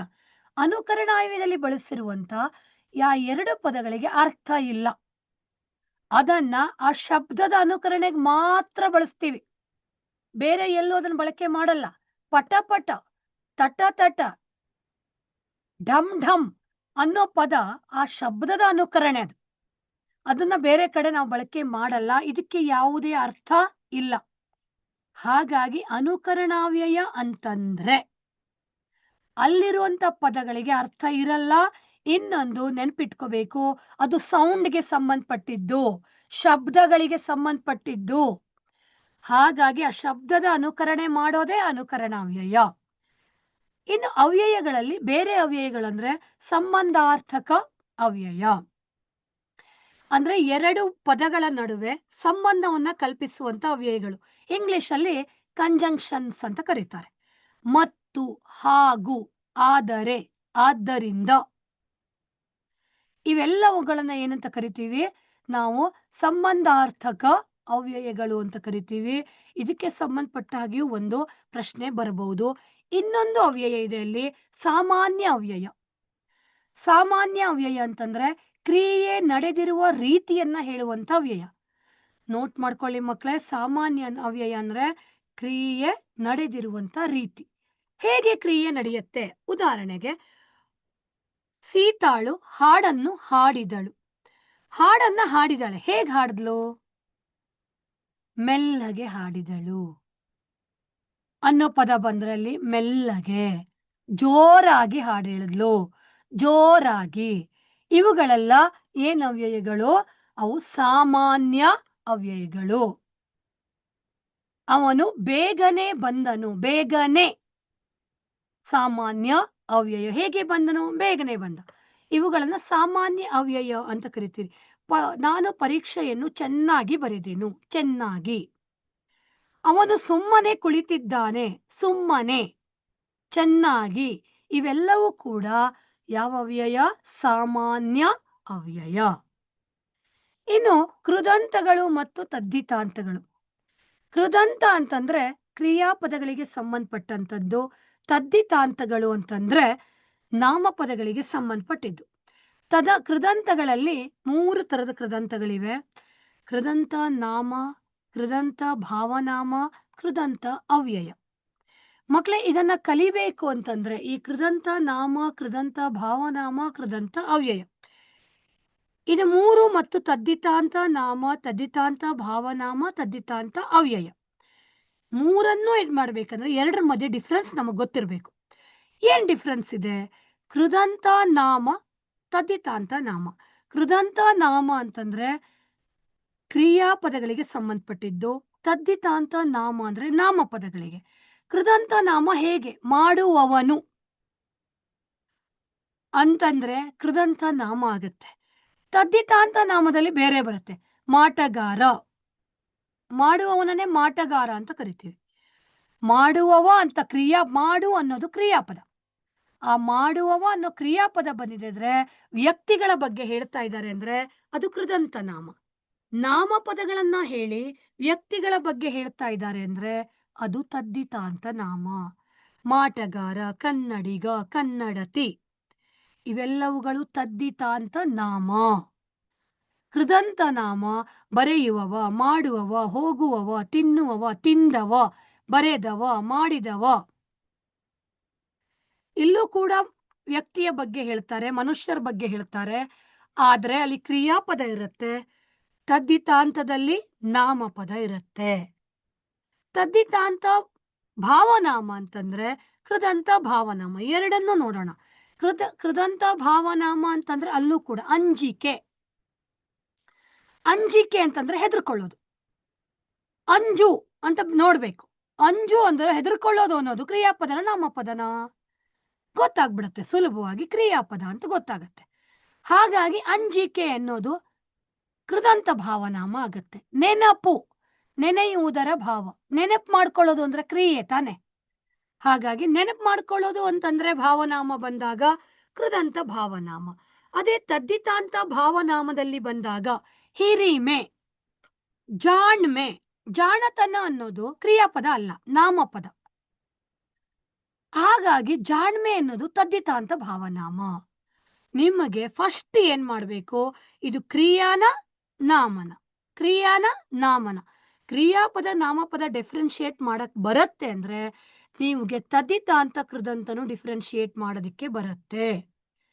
ಇನ್ನು ಅವ್ಯಯಗಳಿಗೆ ಬಂದಾಗ ಕೃದಂತಾವ್ಯಯಗಳಿಗೆ, ಕೃದಂತಾವ್ಯಯಗಳಂದ್ರೆ ಹೋಗಲಿಕ್ಕೆ, ಮಾಡಲಿಕ್ಕೆ, ತಿನ್ನಲಿಕ್ಕೆ, ತಿನ್ನಲು, ಮಾಡಲು, ಹೋಗಲು ಇವೆಲ್ಲ ಬರುತ್ತೆ. ಗೊತ್ತಾಗ್ಬಿಡುತ್ತೆ ನೋಡಿ. ತಿನ್ನಲು, ತಿನ್ನೋದು ಅಂದ್ರೆ ಕ್ರಿಯಾಪದ, ಕೃದಂತಾವ್ಯಯ. ಮಾಡಲು, ಮಾಡುವುದು, ಕೆಲಸ ಮಾಡೋದು ಅಂದ್ರೆ ಕ್ರಿಯಾಪದ, ಅದು ಕೂಡ ಕೃದಂತಾವ್ಯಯ. ಇನ್ನು ತದ್ದಿತಾಂತನಲ್ಲಿ ಮನೆಯ ತನಕ, ಕೊನೆಯ ತನಕ, ಚಂದ್ರನವರೆಗೆ, ಚಂದ್ರ ನಾಮಪದ. ರಾಮನಿಗೋಸ್ಕರ, ರಾಮನಿಗಾಗಿ, ರಾಮ ಅನ್ನೋದು ನಾಮಪದ. ಸೊ ಕೃದಂತ ಅವ್ಯಯ ಬಂದಾಗ ಕ್ರಿಯಾಪದ ಇರುತ್ತೆ, ತದ್ದಿತಾಂತ ಅವ್ಯಯ ಬಂದಾಗ ನಾಮಪದ ಇರುತ್ತೆ. ನೋಡ್ಕೊಂಡಿಟ್ಕೊಳ್ಳಿ. ಡೌಟ್ ಇದ್ರೆ ಕೊನೆಯಲ್ಲಿ ಪ್ರಶ್ನೋತ್ತರ ಸೆಷನ್ ನಲ್ಲಿ ನಿಮ್ಮ ಡೌಟ್ ಅನ್ನ ಕೇಳಿ ಮತ್ತೊಮ್ಮೆ ಕ್ಲಿಯರ್ ಮಾಡ್ತೀನಿ. ಇನ್ನು ವಾಕ್ಯ ಪ್ರಭೇದಗಳು, ವಾಕ್ಯದ ಪ್ರಕಾರಗಳು. 3 ಪ್ರಕಾರದ ವಾಕ್ಯ ಇದೆ. ಸಾಮಾನ್ಯ ವಾಕ್ಯ, ಸಂಯೋಜಿತ ವಾಕ್ಯ, ಮಿಶ್ರ ವಾಕ್ಯ. ಸಾಮಾನ್ಯ ವಾಕ್ಯ ಅಂದ್ರೆ ಸುಲಭವಾಗಿ ಒಂದು ಕ್ರಿಯಾಪದವನ್ನ, ಒಂದು ಪೂರ್ಣ ಕ್ರಿಯಾಪದದೊಡನೆ ಸ್ವತಂತ್ರವಾಗಿರುವಂತ ವಾಕ್ಯ. ಒಂದು ಕ್ರಿಯಾಪದ, ರಾಮನು ಶಾಲೆಗೆ ಹೋದನು, ಒಂದು ಕ್ರಿಯಾಪದ ಇದೆ. ಇಲ್ಲೇನು ಮತ್ತೇನು ಕನ್ಫ್ಯೂಷನ್ನೇ ಇಲ್ಲ, ಸಿಂಪಲ್ ಆಗಿರುವಂತ ವಾಕ್ಯ. ರಾಮನು ಬ್ಯಾಗ್ ಅನ್ನು ತೆಗೆದುಕೊಂಡು ಶಾಲೆಗೆ ಹೋದನು, ಅದು ಕೂಡ ಸಾಮಾನ್ಯ ವಾಕ್ಯ. ಇನ್ನು ನೆಕ್ಸ್ಟ್ ಒಂದು ಸಂಯೋಜಿತ ವಾಕ್ಯ ಬಂದಾಗ ಆದರೆ, ಆದ್ದರಿಂದ, ಹಾಗೂ, ಮತ್ತು ಇವೆಲ್ಲ ಬಂದ್ರೆ ಸಂಯೋಜಿತ. ಅಂದ್ರೆ ಅಲ್ಲಿ 2 ವಾಕ್ಯ ಸೇರಿದೆ ಅಂತ ಅರ್ಥ. ಆ ರೀತಿ ಅಂದ್ರೆ ಅದು ನಾನು ಹೇಳ್ತಿರೋದು ಕ್ಲೂ, ನಿಮ್ಗೆ ಹಿಂಟು. ಆದರೆ ಇದೆ, ಆದ್ದರಿಂದ ಇದೆ, ಹಾಗೂ ಇದೆ, ಮತ್ತು ಇದೆ, ಇವೆಲ್ಲ ಸೇರಿಸ್ಕೊಂಡಿದೆ ಅಂತಂದ್ರೆ ಅದು ಸಂಯೋಜಿತ ವಾಕ್ಯ. ನೀವೇನ್ ಮಾಡ್ಬೋದು? ಸುಲಭವಾಗಿ ಅದನ್ನ ರೆಕಗ್ನೈಸ್ ಮಾಡ್ಬೋದು. ಇನ್ನು 3ನೇ ವಾಕ್ಯ ಮಿಶ್ರ ವಾಕ್ಯ. ಇಲ್ಲಿ 2-3 ವಾಕ್ಯಗಳು ಸೇರ್ಕೊಂಡಿರುವಂತ ವಾಕ್ಯ. ಒಂದು ಪ್ರಧಾನ ವಾಕ್ಯಕ್ಕೆ ಅನೇಕ ಉಪವಾಕ್ಯಗಳು ಅಧೀನವಾಗಿದ್ರೆ ಅದನ್ನ ಮಿಶ್ರ ವಾಕ್ಯ ಅಂತ ಕರೀತಾರೆ. ಅಂದ್ರೆ 2-3 ವಾಕ್ಯಗಳು ಸೇರ್ಕೊಂಡಿರೋದು. ಅಲ್ಲಿ ನಿಮಗೆ ಟೆಕ್ಸ್ಟ್ ಬುಕ್ ಅಲ್ಲೇ ಇದೆ. ಸರ್ ಎಂ ವಿಶ್ವೇಶ್ವರಯ್ಯನವರು ಇಲ್ಲಿ ಹೀಗೆ ಎಲ್ಲೋ ಹೋದ್ರು, ಅಲ್ಲೋಗಿ ಒಂದು ಕಾರ್ಖಾನೆಯನ್ನು ಪ್ರಾರಂಭ ಮಾಡಿ ಅದರ ಉನ್ನತಿಗಾಗಿ ಹಲವು ವರ್ಷಗಳ ಕಾಲ ಶ್ರಮಿಸಿದರು. ಇಲ್ಲಿ 3-4 ವಾಕ್ಯಗಳು ಸೇರ್ಕೊಂಡಿದ್ದಾವೆ. ಒಂದೇ ಕ್ರಿಯಾಪದ ಇಲ್ಲ, 2-3 ಕ್ರಿಯಾಪದಗಳಿದ್ಬಿಟ್ಟು 3-4 ವಾಕ್ಯಗಳು ಸೇರ್ಕೊಂಡಿದ್ರೆ ಅದನ್ನ ಮಿಶ್ರ ವಾಕ್ಯ ಅಂತ ಕರೀತಾರೆ. ಇದು ವಾಕ್ಯಗಳು 1 ಅಂಕದ ಪ್ರಶ್ನೆ ಬರುತ್ತೆ. ಇನ್ನು ಲೇಖನ ಚಿಹ್ನೆಗಳಿಗೆ ಸಂಬಂಧಪಟ್ಟಂಗೆ ಇದನ್ನ ನೀವು ಚಿಹ್ನೆಗಳನ್ನ ನೋಡ್ಬೇಕು. ಅದು ಯಾವ ಚಿಹ್ನೆ ಯಾವ್ದಕ್ಕೆ ಬಳಸ್ತಾರೆ ಅಂತ ಟೆಕ್ಸ್ಟ್ ಬುಕ್ ಅಲ್ಲಿ ಕ್ಲಿಯರ್ ಆಗಿ ಕೊಟ್ಟಿದ್ದಾರೆ ಮಕ್ಳೇ. ಈಗ ಇಲ್ಲಿ ನಂಗೆ ಬೋರ್ಡ್ ಇಲ್ದಿರೋದ್ರಿಂದ ಚಿಹ್ನೆಗಳನ್ನ ಬರೆದು ತೋರಿಸೋದಿಕ್ಕೆ ಆಗ್ತಾ ಇಲ್ಲ. ನೀವು ಅದನ್ನ ಆ ಪಾಠನ್ನ ಸರಿಯಾಗಿ ಏನ್ ಮಾಡ್ಕೋಬೇಕು, ಓದ್ಬೇಕು. ಒಬ್ರು ಹೇಳಿದ ಮಾತನ್ನೇ ಹೇಳುವಾಗ ಬಳಸುವ ಚಿಹ್ನೆ ಉದ್ಧರಣ ಚಿಹ್ನೆ. ಆ ವರ್ಡ್ ಅನ್ನ ನೆನ್ಪಿಟ್ಕೊಳ್ಳಿ. ಒಬ್ರು ಹೇಳಿದ ಅಂತ ಬಂತು ಅಂದ್ರೆ ಉದ್ಧರಣ ಚಿಹ್ನೆ. ಹಾಗೆ ಪಾರಿಭಾಷಿಕ ಪದಗಳನ್ನ ಹೇಳುವಾಗ ಬಳಸುವ ಚಿಹ್ನೆ ವಾಕ್ಯ ವೇಷ್ಟನ ಚಿಹ್ನೆ. ಪಾರಿಭಾಷಿಕ ಅಂತ ಬಂತು, ವಾಕ್ಯ ವೇಷ್ಟನ ಚಿಹ್ನೆ. ಪ್ರಶ್ನಾರ್ಥಕ ಗೊತ್ತಿದೆ, ಕ್ವಶನ್ ಮಾರ್ಕ್ ಗೊತ್ತಿದೆ. ವಾಕ್ಯದ ಕೊನೆಯಲ್ಲಿ ಕೊಡೋದು ಪೂರ್ಣ ವಿರಾಮ ಚಿಹ್ನೆ.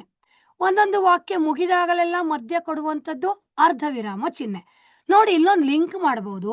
ಈ ಅರ್ಧ ವಿರಾಮ ಚಿಹ್ನೆ ಯಾವ ವಾಕ್ಯದಲ್ಲಿ ಇರುತ್ತೋ ಆ ವಾಕ್ಯ ಮಿಶ್ರ ವಾಕ್ಯ. ಮಿಶ್ರ ವಾಕ್ಯದಲ್ಲಿ ಅರ್ಧ ವಿರಾಮ ಚಿಹ್ನೆ ಇರುತ್ತೆ. ಅದನ್ನು ಗಮನಿಸಿಟ್ಕೊಂಡ್ರು ಕೂಡ 2 ಪ್ರಶ್ನೆಗೂ ಉತ್ತರ ಬರೀಬಹುದು ಸುಲಭವಾಗಿ.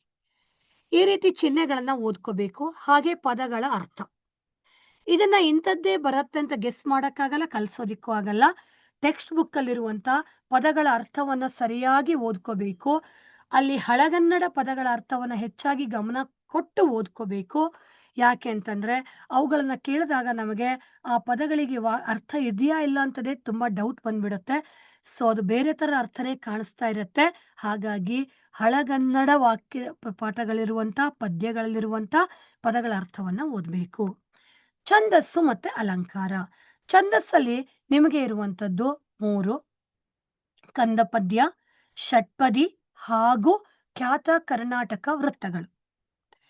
ಕಂದ ಪದ್ಯ ನಿಮ್ಮ ಕ್ವಶನ್ ಪೇಪರ್ ಅಲ್ಲಿ ಒಂದು ವಾಕ್ಯದಲ್ಲಿ ಛಂದಸ್ಸನ್ನ ಕೊಟ್ಟಿದ್ರೆ, ಒಂದೇ ಸೆಂಟೆನ್ಸ್ ಕೊಟ್ಟಿದ್ರೆ ಅದು ಖ್ಯಾತ ಕರ್ನಾಟಕ ವೃತ್ತ. ಈಸಿಯಾಗಿ ಗೆಸ್ ಮಾಡಬಹುದು. ಒಂದೇ ವಾಕ್ಯ ಕೊಟ್ಟಿದ್ರೆ ಖ್ಯಾತ ಕರ್ನಾಟಕ ವೃತ್ತ. ಆ ಖ್ಯಾತ ಕರ್ನಾಟಕ ವೃತ್ತ ಬಂದಾಗ ಮೊದಲು ಏನು ಮಾಡಬೇಕು, 3 ಅಕ್ಷರಗಳನ್ನ ಒಂದೊಂದು ಗುಂಪನ್ನಾಗಿ ಮಾಡಬೇಕು. ನಂತರ ಗುರು ಲಘು ಹಾಕಬೇಕು. ಅದಾದ ಮೇಲೆ ನಿಮಗೆ ಸೂತ್ರ ಯಮಾತ ರಾಜ ಭಾನ ಸಲಗಂ ಗೊತ್ತಿದೆ. ಆ ಸೂತ್ರದ ಅನ್ವಯ ಗಣಗಳನ್ನ ಗುರುತಿಸ್ಬೇಕು. ಇಲ್ಲ ಅಂತಂದ್ರೆ ಗುರು ಲಘು 3 ಮನಗಣ, ಗುರು ಲಘು ನಡುವಿರೆ ಭಯಗಣ, ಗುರು ಲಘು ಮೊದಲಲ್ಲಿ ಬರಲು ಭಯಗಣ, ಗುರು ಲಘು ನಡುವಿರೆ ಜರಗಣ, ಗುರು ಲಘು ಕೊನೆಯಲ್ಲಿ ಬರಲು ಸತಗಣ. ಇದನ್ನ ಈಗಾಗಲೇ ನಿಮ್ಮ ಟೀಚರ್ಸ್ ಹೇಳ್ಕೊಟ್ಟಿರ್ತಾರೆ. ಇದನ್ನ ಮಾಡಬೇಕು ಅಂದ್ರೆ ಮ್ಯಾಥ್ಸ್ ತರ ನೀವು ಛಂದಸ್ಸನ್ನ ಸರಿಯಾಗಿ ಕಲಿಬೇಕು ಅಂದ್ರೆ ದಿನವೂ ಒಂದೊಂದು ಪ್ಯಾರಾಗ್ರಾಫ್ಗೆ ಪ್ರಸ್ತಾರ ಹಾಕ್ಲೇಬೇಕು. ದಿನ ಒಂದೊಂದು ಪದ್ಯವನ್ನ ತಗೊಂಡು ಪ್ರಸ್ತಾರ ಹಾಕಿ ಪ್ರಾಕ್ಟೀಸ್ ಮಾಡಿದ್ರೆ ಛಂದಸ್ ಬರುತ್ತೆ. ಇಲ್ಲ ಸೀದಾ ಹೋಗಿ ಮಾಡ್ತೀನಿ ಅಂತಂದ್ರೆ ಛಂದಸ್ಸು ಬರಲ್ಲ. ಹಾಗಾಗಿ ದಿನ ಪ್ರಸ್ತಾರ ಹಾಕ್ಬೇಕು. ಒಂದು ವಾಕ್ಯ ಕೊಟ್ರೆ ಖ್ಯಾತ ಕರ್ನಾಟಕ ವೃತ್ತ, ಅದ್ರೊಳಗಡೆ 20 ಅಕ್ಷರ ಇದ್ದೆ ಉತ್ಪಲಮಾಲಾ ವೃತ್ತ, 21 ಇದ್ರೆ ಚಂಪಕಮಾಲಾ ವೃತ್ತ. ಭಾರ ನ ಭಾರ ಬಂದ್ರೆ ಉತ್ಪಲಮಾಲಾ, ನ ಜ ಭ ಜ ಜ ಜ ರ ಬಂದ್ರೆ ಚಂಪಕಮಾಲಾ. ಅದನ್ನ ಸರಿಯಾಗಿ ನೋಡ್ಕೊಳ್ಳಿ. ಇನ್ನು ಕ್ವಶನ್ ಪೇಪರ್ ಅಲ್ಲಿ ಛಂದಸ್ಸಿಗೆ 2 ಸಾಲುಗಳನ್ನ ಕೊಟ್ಟಿದ್ರೆ ಅದು ಕಂದ ಪದ್ಯ. 2 ಸಾಲುಗಳನ್ನ ಕೊಟ್ಟಿದ್ರೆ ಕಂದ ಪದ್ಯ, ಗುರು ಲಘು ಪ್ರಸ್ತಾರ ಹಾಕಬೇಕು. ಹಾಗೆ 4 4 4 ಗಣ ವಿಂಗಡಣೆ ಮಾಡಬೇಕು. 4 4 4 ಆಗಿ ಗಣ ವಿಂಗಡಣೆ ಮಾಡಬೇಕು. ಇನ್ನು 3 ಸಾಲು ಕೊಟ್ಟಿದ್ದಾರೆ, 2 ಚಿಕ್ಕ ಸಾಲು, 1 ಉದ್ದ ಸಾಲು ಅಂತಂದ್ರೆ ಅದು ಷಟ್ಪದಿ, ಅಂದ್ರೆ 6 ಸಾಲಿನ ಪದ್ಯ. ಆ ಷಟ್ಪದಿಯಲ್ಲಿ 3 ಸಾಲನ್ನ ಮಾತ್ರ ಕೊಡ್ತಾರೆ. ನಿಮ್ಗೆ 2 ಷಟ್ಪದಿ ಈಗಾಗಲೇ ಟೆಕ್ಸ್ಟ್ ಬುಕ್ ಅಲ್ಲಿ ಇದೆ, ಭಾಮಿನಿ ಮತ್ತು ವಾರ್ಧಕ. ಮೊದಲನೇ ಸಾಲಿಗೆ ಗುರು ಲಘು ಪ್ರಸ್ತಾರ ಹಾಕಬೇಕು. ಹಾಕಿ ಕೌಂಟ್ ಮಾಡಬೇಕು, ಎಷ್ಟು ಮಾತ್ರೆಗಳಿದಾವೆ ಅಂತ ಕೌಂಟ್ ಮಾಡಬೇಕು. ಕೌಂಟ್ ಮಾಡಿದಾಗ ಅಲ್ಲಿ 14 ಮಾತ್ರೆಗಳು ಬಂದಿದೆ ಅಂದ್ರೆ ಅದು ಭಾಮಿನಿ ಷಟ್ಪದಿ. 14 ಮಾತ್ರೆಗಳು ಬಂದಿದೆ ಅಂದ್ರೆ ಭಾಮಿನಿ. ಆಗ ಏನ್ ಮಾಡ್ಬೇಕು, ಡಿವೈಡ್ ಹೆಂಗ್ ಮಾಡ್ಬೇಕಂದ್ರೆ 3 4 3 4. ಇನ್ನು 20 ಮಾತ್ರೆಗಳು ಬಂದ್ರೆ ಅದು ವಾರ್ಧಕ ಷಟ್ಪದಿ. 5 5 5 5 ಅಂತ ಡಿವೈಡ್ ಮಾಡಬೇಕಾಗತ್ತೆ. ಸೊ ಇವಿಷ್ಟು ಛಂದಸ್ಸಿನ ಬಗ್ಗೆ ತುಂಬಾ ಸಿಂಪಲ್ ಆಗಿ ಹೇಳಿದ್ದೀನಿ, ಯಾಕಂದ್ರೆ ಸಮಯ ತುಂಬಾ ಕಡಿಮೆ ಇದೆ, ಬೇರೆದನ್ನ ಗಮನ ಹರಿಸ್ಬೇಕು. ಮಕ್ಕಳೇ, ನಾನು ಸಂಧಿಗಳನ್ನ ಕೊನೆಯಲ್ಲಿ ಹೇಳ್ತೀನಿ ಅಂತಂದೆ. ಯಾಕೆ ಅಂತಂದ್ರೆ ಸುಲಭವಾಗಿ ಸಂಧಿಗಳನ್ನ ನಾವು ಅರ್ಥ ಮಾಡ್ಕೋಬೇಕು. ಅರ್ಥ ಮಾಡ್ಕೊಂಡ್ಬಿಟ್ರೆ ಸಂಧಿ ಎಷ್ಟು ಸುಲಭ ಇನ್ಯಾವುದೂ ಅಲ್ಲ. ಸಂಧಿಯನ್ನ ನಾವು ಹೇಳ್ಬೇಕು ಅಂತಂದ್ರೆ, ಯಾವ ಸಂಧಿ ಅಂತ ಗುರ್ಸ್ಬೇಕಂತಂದ್ರೆ ಮೊದಲು ನಮಗೆ ಸಂಧಿಯನ್ನ ವಿಗ್ರಹ ವಾಕ್ಯ ಬಿಡಿಸಿ ಬರೆಯೋದಕ್ಕೆ ಬರಬೇಕು. ಯಾವಾಗ್ಲೂ ಒಂದು ಪದವನ್ನ ಕೊಟ್ಟಾಗ ಬಿಡಿಸಿ ಬರಿಬೇಕು. ಫಸ್ಟ್ ರೂಲ್ ಈಸ್ ಬಿಡಿಸಿ ಬರೆಯೋದು. ಆಗ್ಲೇ ನಮಗ್ ಸಂಧಿ ಗೊತ್ತಾಗಕ್ ಸಾಧ್ಯ. ಕನ್ನಡ ಸಂಧಿಗಳು ಅಂತ ಬೇರೆ ಇದೆ, ಸಂಸ್ಕೃತ ಸಂಧಿಗಳು ಅಂತ ಬೇರೆ ಇದಾವೆ. ಕನ್ನಡ ಸಂಧಿಯಲ್ಲಿ ಲೋಪ ಸಂಧಿ, ಆಗಮ ಸಂಧಿ, ಆದೇಶ ಸಂಧಿ. ಈ ಲೋಪ ಸಂಧಿಯಲ್ಲಿ ಸ್ವರಕ್ಕೆ ಸ್ವರ ಪರವಾಗಿ ಸಂಧಿಯನ್ನಾಗುವಾಗ ಪೂರ್ವ ಪದ ಕೊನೆಯ ಸ್ವರ ಲೋಪ ಆಗತ್ತೆ. ನಿಯಮ ಗೊತ್ತಿದೆ. ಹೇಗೆ? ಇದನ್ನ ನೀವು ಎಲ್ಲೂ ಬಿಡಿಸ್ಬೇಕು, ಬರ್ಕೋಬೇಕು ಅಂತಿಲ್ಲ, ಉಚ್ಚಾರಣೆ ಮಾಡಿದ್ರೆ ಗೊತ್ತಾಗ್ಬಿಡುತ್ತೆ. ಎರಡೆರಡು ಎರಡೆರಡು ಅಂತ ಕೊಟ್ಟಿದ್ದಾರೆ, ಬಿಡಿಸ್ಬೇಕು. ನಾನು ಈಗಾಗಲೇ ಹೇಳ್ದಾಗೆ ಬಿಡಿಸ್ಬೇಕು. 2 + 2, 2 + 2 ಬಿಡಿಸಿದಾಗ ಹೇಳ್ತೀವಿ 2 + 2. 2 ಊ ಕಾಣಿಸ್ತಾ ಇದೆ, 2 ಅಂತ ಮತ್ತೆ ಬಿಡಿಸ್ತಾ ಇದೀವಿ. ಈಗ ಕೂಡಿಸಿ ಹೇಳಿದಾಗ ಎರಡೆರಡು, ಅಲ್ಲಿ ಊ ಇಲ್ಲ. 2 + 2, ಅಲ್ಲಿ ಮೊದಲನೇ ಪದದ ಕೊನೆಯಲ್ಲಿರುವಂತ ಊ ಕಾಣಿಸ್ತಾನೇ ಇಲ್ಲ, ಎರಡೆರಡು ಆಗ್ಬಿಡ್ತು. 2 + 2 ಎರಡೆರಡು ಆಗೋಯ್ತು. ಆಗ ಏನಾಗತ್ತೆ, ಅದನ್ನ ಆ ಊ ಸ್ವರ ಏನಾಯ್ತಲ್ಲಿ ಲೋಪ ಆಯ್ತು. ಒಂದೊಂದು, ಒಬ್ಬೊಬ್ಬ, ಒಂದೊಂದು, 1 + 1, ಒಂದೊಂದು, 1 + 1, ಊ ಇಲ್ಲ, ಹೋಯ್ತು. ಒಬ್ಬ + ಒಬ್ಬ, ಒಬ್ಬೊಬ್ಬ, ಹೋಯ್ತಲ್ಲಿ. ಈ ರೀತಿಯಾಗಿ ನಾವು ಫಸ್ಟ್ ಏನ್ ಮಾಡ್ಬೇಕು, ಬಿಡಿಸ್ಬೇಕು. ಬಿಡಿಸಿ ಉಚ್ಚಾರಣೆ ಮಾಡಿದಾಗ ಅಲ್ಲಿ ಒಂದು ಸ್ವರ ಲೋಪ ಆಗಿರೋದು ನಮಗ್ ಕಾಣಿಸುತ್ತೆ. ಆ ರೀತಿ ಲೋಪ ಆಗಿದ್ರೆ ಅದನ್ನ ಲೋಪ ಸಂಧಿ ಅಂತ ಕರೀತಾರೆ. ಇನ್ನು ಆಗಮ ಸಂಧಿಯಲ್ಲಿ ತುಂಬಾ ಸುಲಭ. ಯಕಾರ ಬರಬೇಕು, ಇಲ್ಲ ಓಕಾರ ಬರಬೇಕು. ಕೆಲವರು ಕನ್ಫ್ಯೂಸ್ ಮಾಡ್ಕೊಂಡು ಎಣ್ ಸಂಧಿಗೆ ಮತ್ತು ಆಗಮ ಸಂಧಿಗೆ ಕನ್ಫ್ಯೂಸ್ ಮಾಡ್ಕೋತಾರೆ. ಆಗಮ ಸಂಧಿಯಲ್ಲಿ ಒತ್ತಕ್ಷರ ಬರಲ್ಲ. ಯಕಾರ ಆಗಮದಲ್ಲೂ ಒತ್ತಕ್ಷರ ಬರಲ್ಲ, ವಕಾರ ಆಗಮದಲ್ಲೂ ಒತ್ತಕ್ಷರ ಬರಲ್ಲ. ಮನೆ ಪ್ಲಸ್ ಅನ್ನು, ಮನೆಯನ್ನು, ಯ ಬಂತು, ಒತ್ತಕ್ಷರ ಇಲ್ಲ. ಮನ ಪ್ಲಸ್ ಅನ್ನು, ಮನವನ್ನು, ವಕಾರ ಬರುತ್ತೆ. ಎಲ್ಲೂ ಕೂಡ ಒತ್ತಕ್ಷರ ಬರಲ್ಲ. ಯ ಮತ್ತು ವಗಳು ಆಗಮವಾಗಿ ಬರುತ್ತೆ. ಮನೆಗೆ ಯಾರೋ ಗೆಸ್ಟ್ ಬಂದಂಗೆ, ಇರೋರ್ ಜೊತೆಗೆ ಇನ್ನೊಂದು ಗೆಸ್ಟ್ ಬಂದ್ರೆ ಅದು ಆಗಮ ಸಂಧಿ. ಯಾವ ಗೆಸ್ಟ್ ಬರುತ್ತೆ? ಯ ಬರುತ್ತೆ, ಇಲ್ಲ ವ ಬರುತ್ತೆ.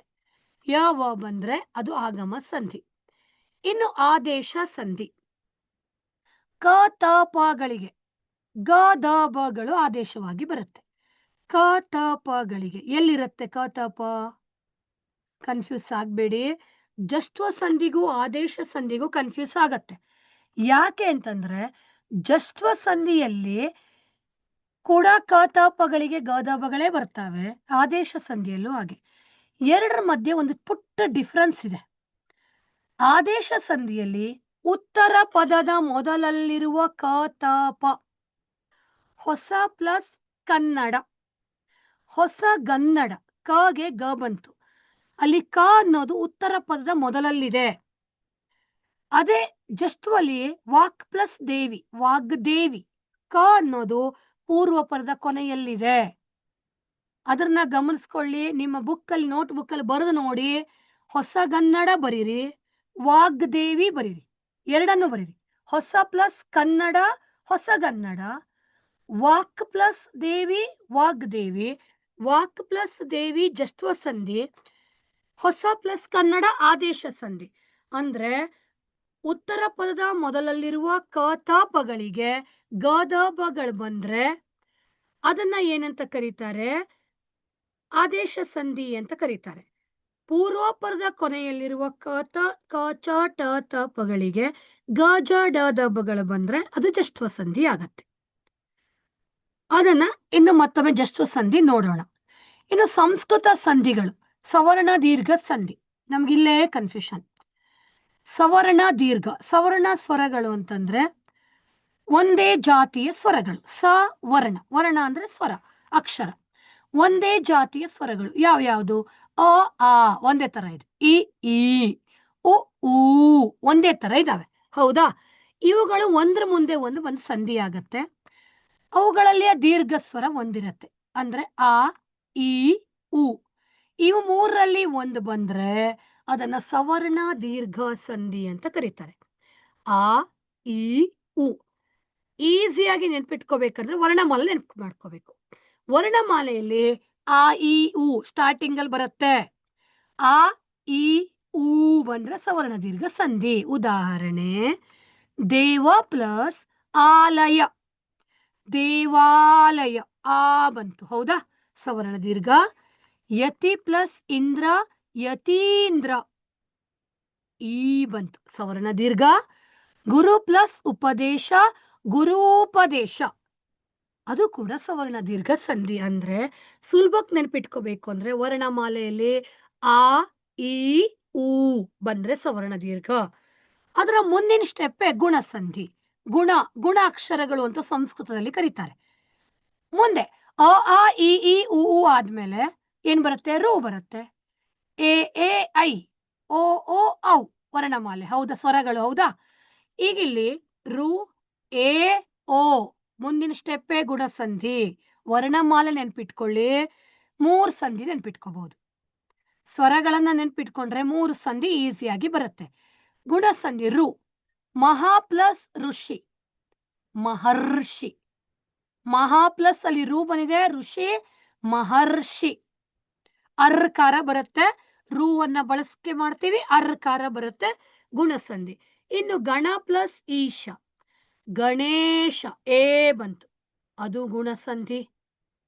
ನೆಕ್ಸ್ಟ್ ಸೂರ್ಯ ಪ್ಲಸ್ ಉದಯ, ಸೂರ್ಯೋದಯ, ಓ ಬಂತು. ಅಂದ್ರೆ ರು ಎ ಓ ಬಂದಾಗ ಗುಣಸಂಧಿ, ಅಂದ್ರೆ ವರ್ಣಮಾಲೆ ನೆಕ್ಸ್ಟ್ ಸ್ಟೆಪ್. ಇನ್ನು ವೃದ್ಧಿ ಸಂಧಿ. ವೃದ್ಧಿ ಅಂದ್ರೆ ಜಾಸ್ತಿ ಆಗು, ಹೆಚ್ಚಾಗು ಅಂತ. ಎ ಐ ಜಾಸ್ತಿ ಆಯ್ತು, ಓ ಔ ಜಾಸ್ತಿ ಆಯ್ತು. ಅಂದ್ರೆ ಬೇರೆ ಒಂದೊಂದು ಸ್ವರಗಳಿದ್ರೆ ಐ ಔ ಮತ್ತು ಸಂಧ್ಯಕ್ಷರಗಳು, ಅವು 2 ಸ್ವರಗಳು ಸೇರಿವೆ. ಅ ಪ್ಲಸ್ ಇ ಸೇರಿ ಐ ಆಗಿದೆ, ಅ ಪ್ಲಸ್ ಉ ಸೇರಿ ಔ ಆಗಿದಾವೆ.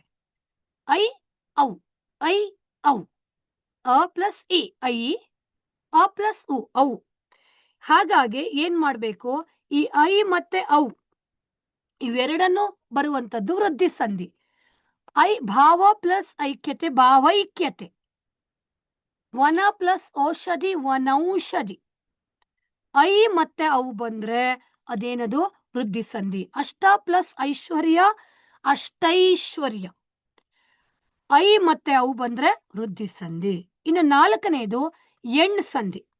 ಇಲ್ಲೂ ಕೂಡ ಯ ವ ರಗಳು ಬರ್ತವೆ, ಸೇಮ್ ಆಗಮ ಸಂಧಿ ತರ. ಆದರೆ ಯ ವ ರಗಳು ಒತ್ತಕ್ಷರಗಳಾಗಿ ಬರ್ತಾವೆ, ನೆನ್ಪಿಟ್ಕೊಳ್ಳಿ ಮಕ್ಕಳ. ಒತ್ತಕ್ಷರ ಬಂದ್ರೆ ಎಣ್ ಸಂಧಿ, ಸಾಧಾರಣವಾಗಿ ಹಾಗೆ ಬಂದ್ರೆ ಆಗಮ ಸಂಧಿ. ಒತ್ತಕ್ಷರಗಳಾಗಿ ಅಂದ್ರೆ ಅತಿ ಪ್ಲಸ್ ಅಂತ, ಅತ್ಯಂತ, ಯ ಒತ್ತು ಬಂತು. ಅತಿ ಪ್ಲಸ್ ಉನ್ನತ, ಅತ್ಯುನ್ನತ, ಯ ಒತ್ತು ಬಂತು. ಮನು ಪ್ಲಸ್ ಅಂತರ, ಮನ್ವಂತರ, ವ ಒತ್ತು ಬಂತು. ಪಿತೃ ಪ್ಲಸ್ ಅರ್ಜಿತ, ಪಿತ್ರಾರ್ಜಿತ, ರ ಬಂತು. ಇವುಗಳು ಬಂದ್ರೆ ಎಣ್ ಸಂಧಿ. ಇವು ಒತ್ತಕ್ಷರಗಳಾಗಿನೇ ಬರ್ತಾವೆ, ತುಂಬಾ ಸುಲಭ, ಒತ್ತಕ್ಷರಗಳಾಗಿಯೇ ಬರುತ್ತೆ, ಹಾಗೆ ನೆನ್ಪಿಟ್ಕೋಬೇಕು. ಸುಮ್ನೆ ಯ ಮತ್ತೆ ವ ಸಾಧಾರಣವಾಗಿ ಬಂದ್ರೆ, ಪದಗಳ ಮಧ್ಯೆ ಬಂದ್ರೆ ಆಗಮ ಸಂಧಿ, ಒತ್ತಕ್ಷರವಾಗಿ ಬಂದ್ರೆ ಎಣ್ ಸಂಧಿ. ಅದೆರಡು ಗೊತ್ತಿರಬೇಕು. ಸೊ ನೆಕ್ಸ್ಟ್ ಜಸ್ತ್ವ ಸಂಧಿ. ಸರ್ ನೆಕ್ಸ್ಟ್ ಸ್ಲೈಡ್ಗೆ ಹೋಗಿ.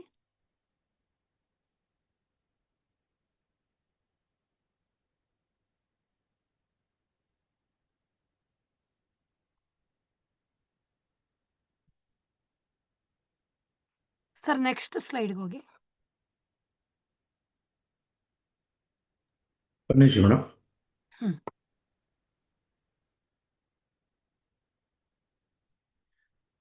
ಈಗ ನಾವು ಆದೇಶ ಮತ್ತು ಜಸ್ತ್ವ ಸಂಧಿ ಹೇಗೆ ಒಂದೇ ತರ ಇರುತ್ತೆ ಆಲ್ರೆಡಿ ಹೇಳಿದೀನಿ ನಿಮ್ಗೆ.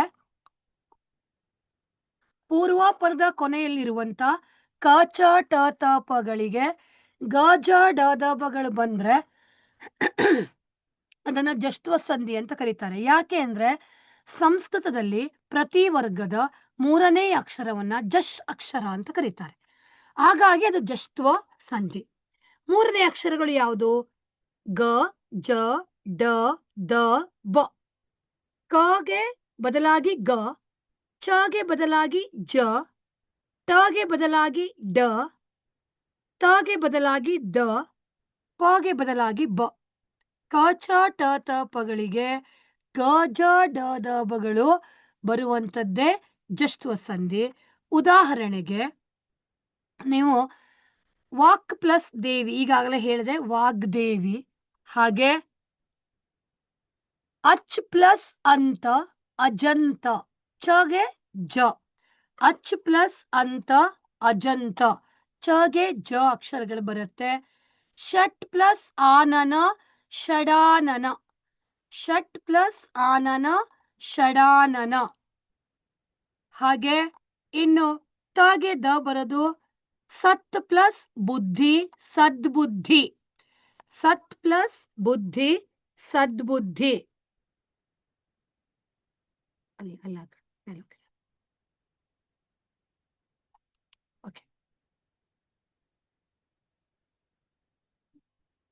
ನೋಡಿ ಇಲ್ಲಿ ಕಾಣಿಸ್ತಾ ಇದೆ ಕಗೆ ಗ, ಚಗೆ ಜ, ಟಗೆ ಡ, ತಗೆ ದ, ಪಗೆ ಬ.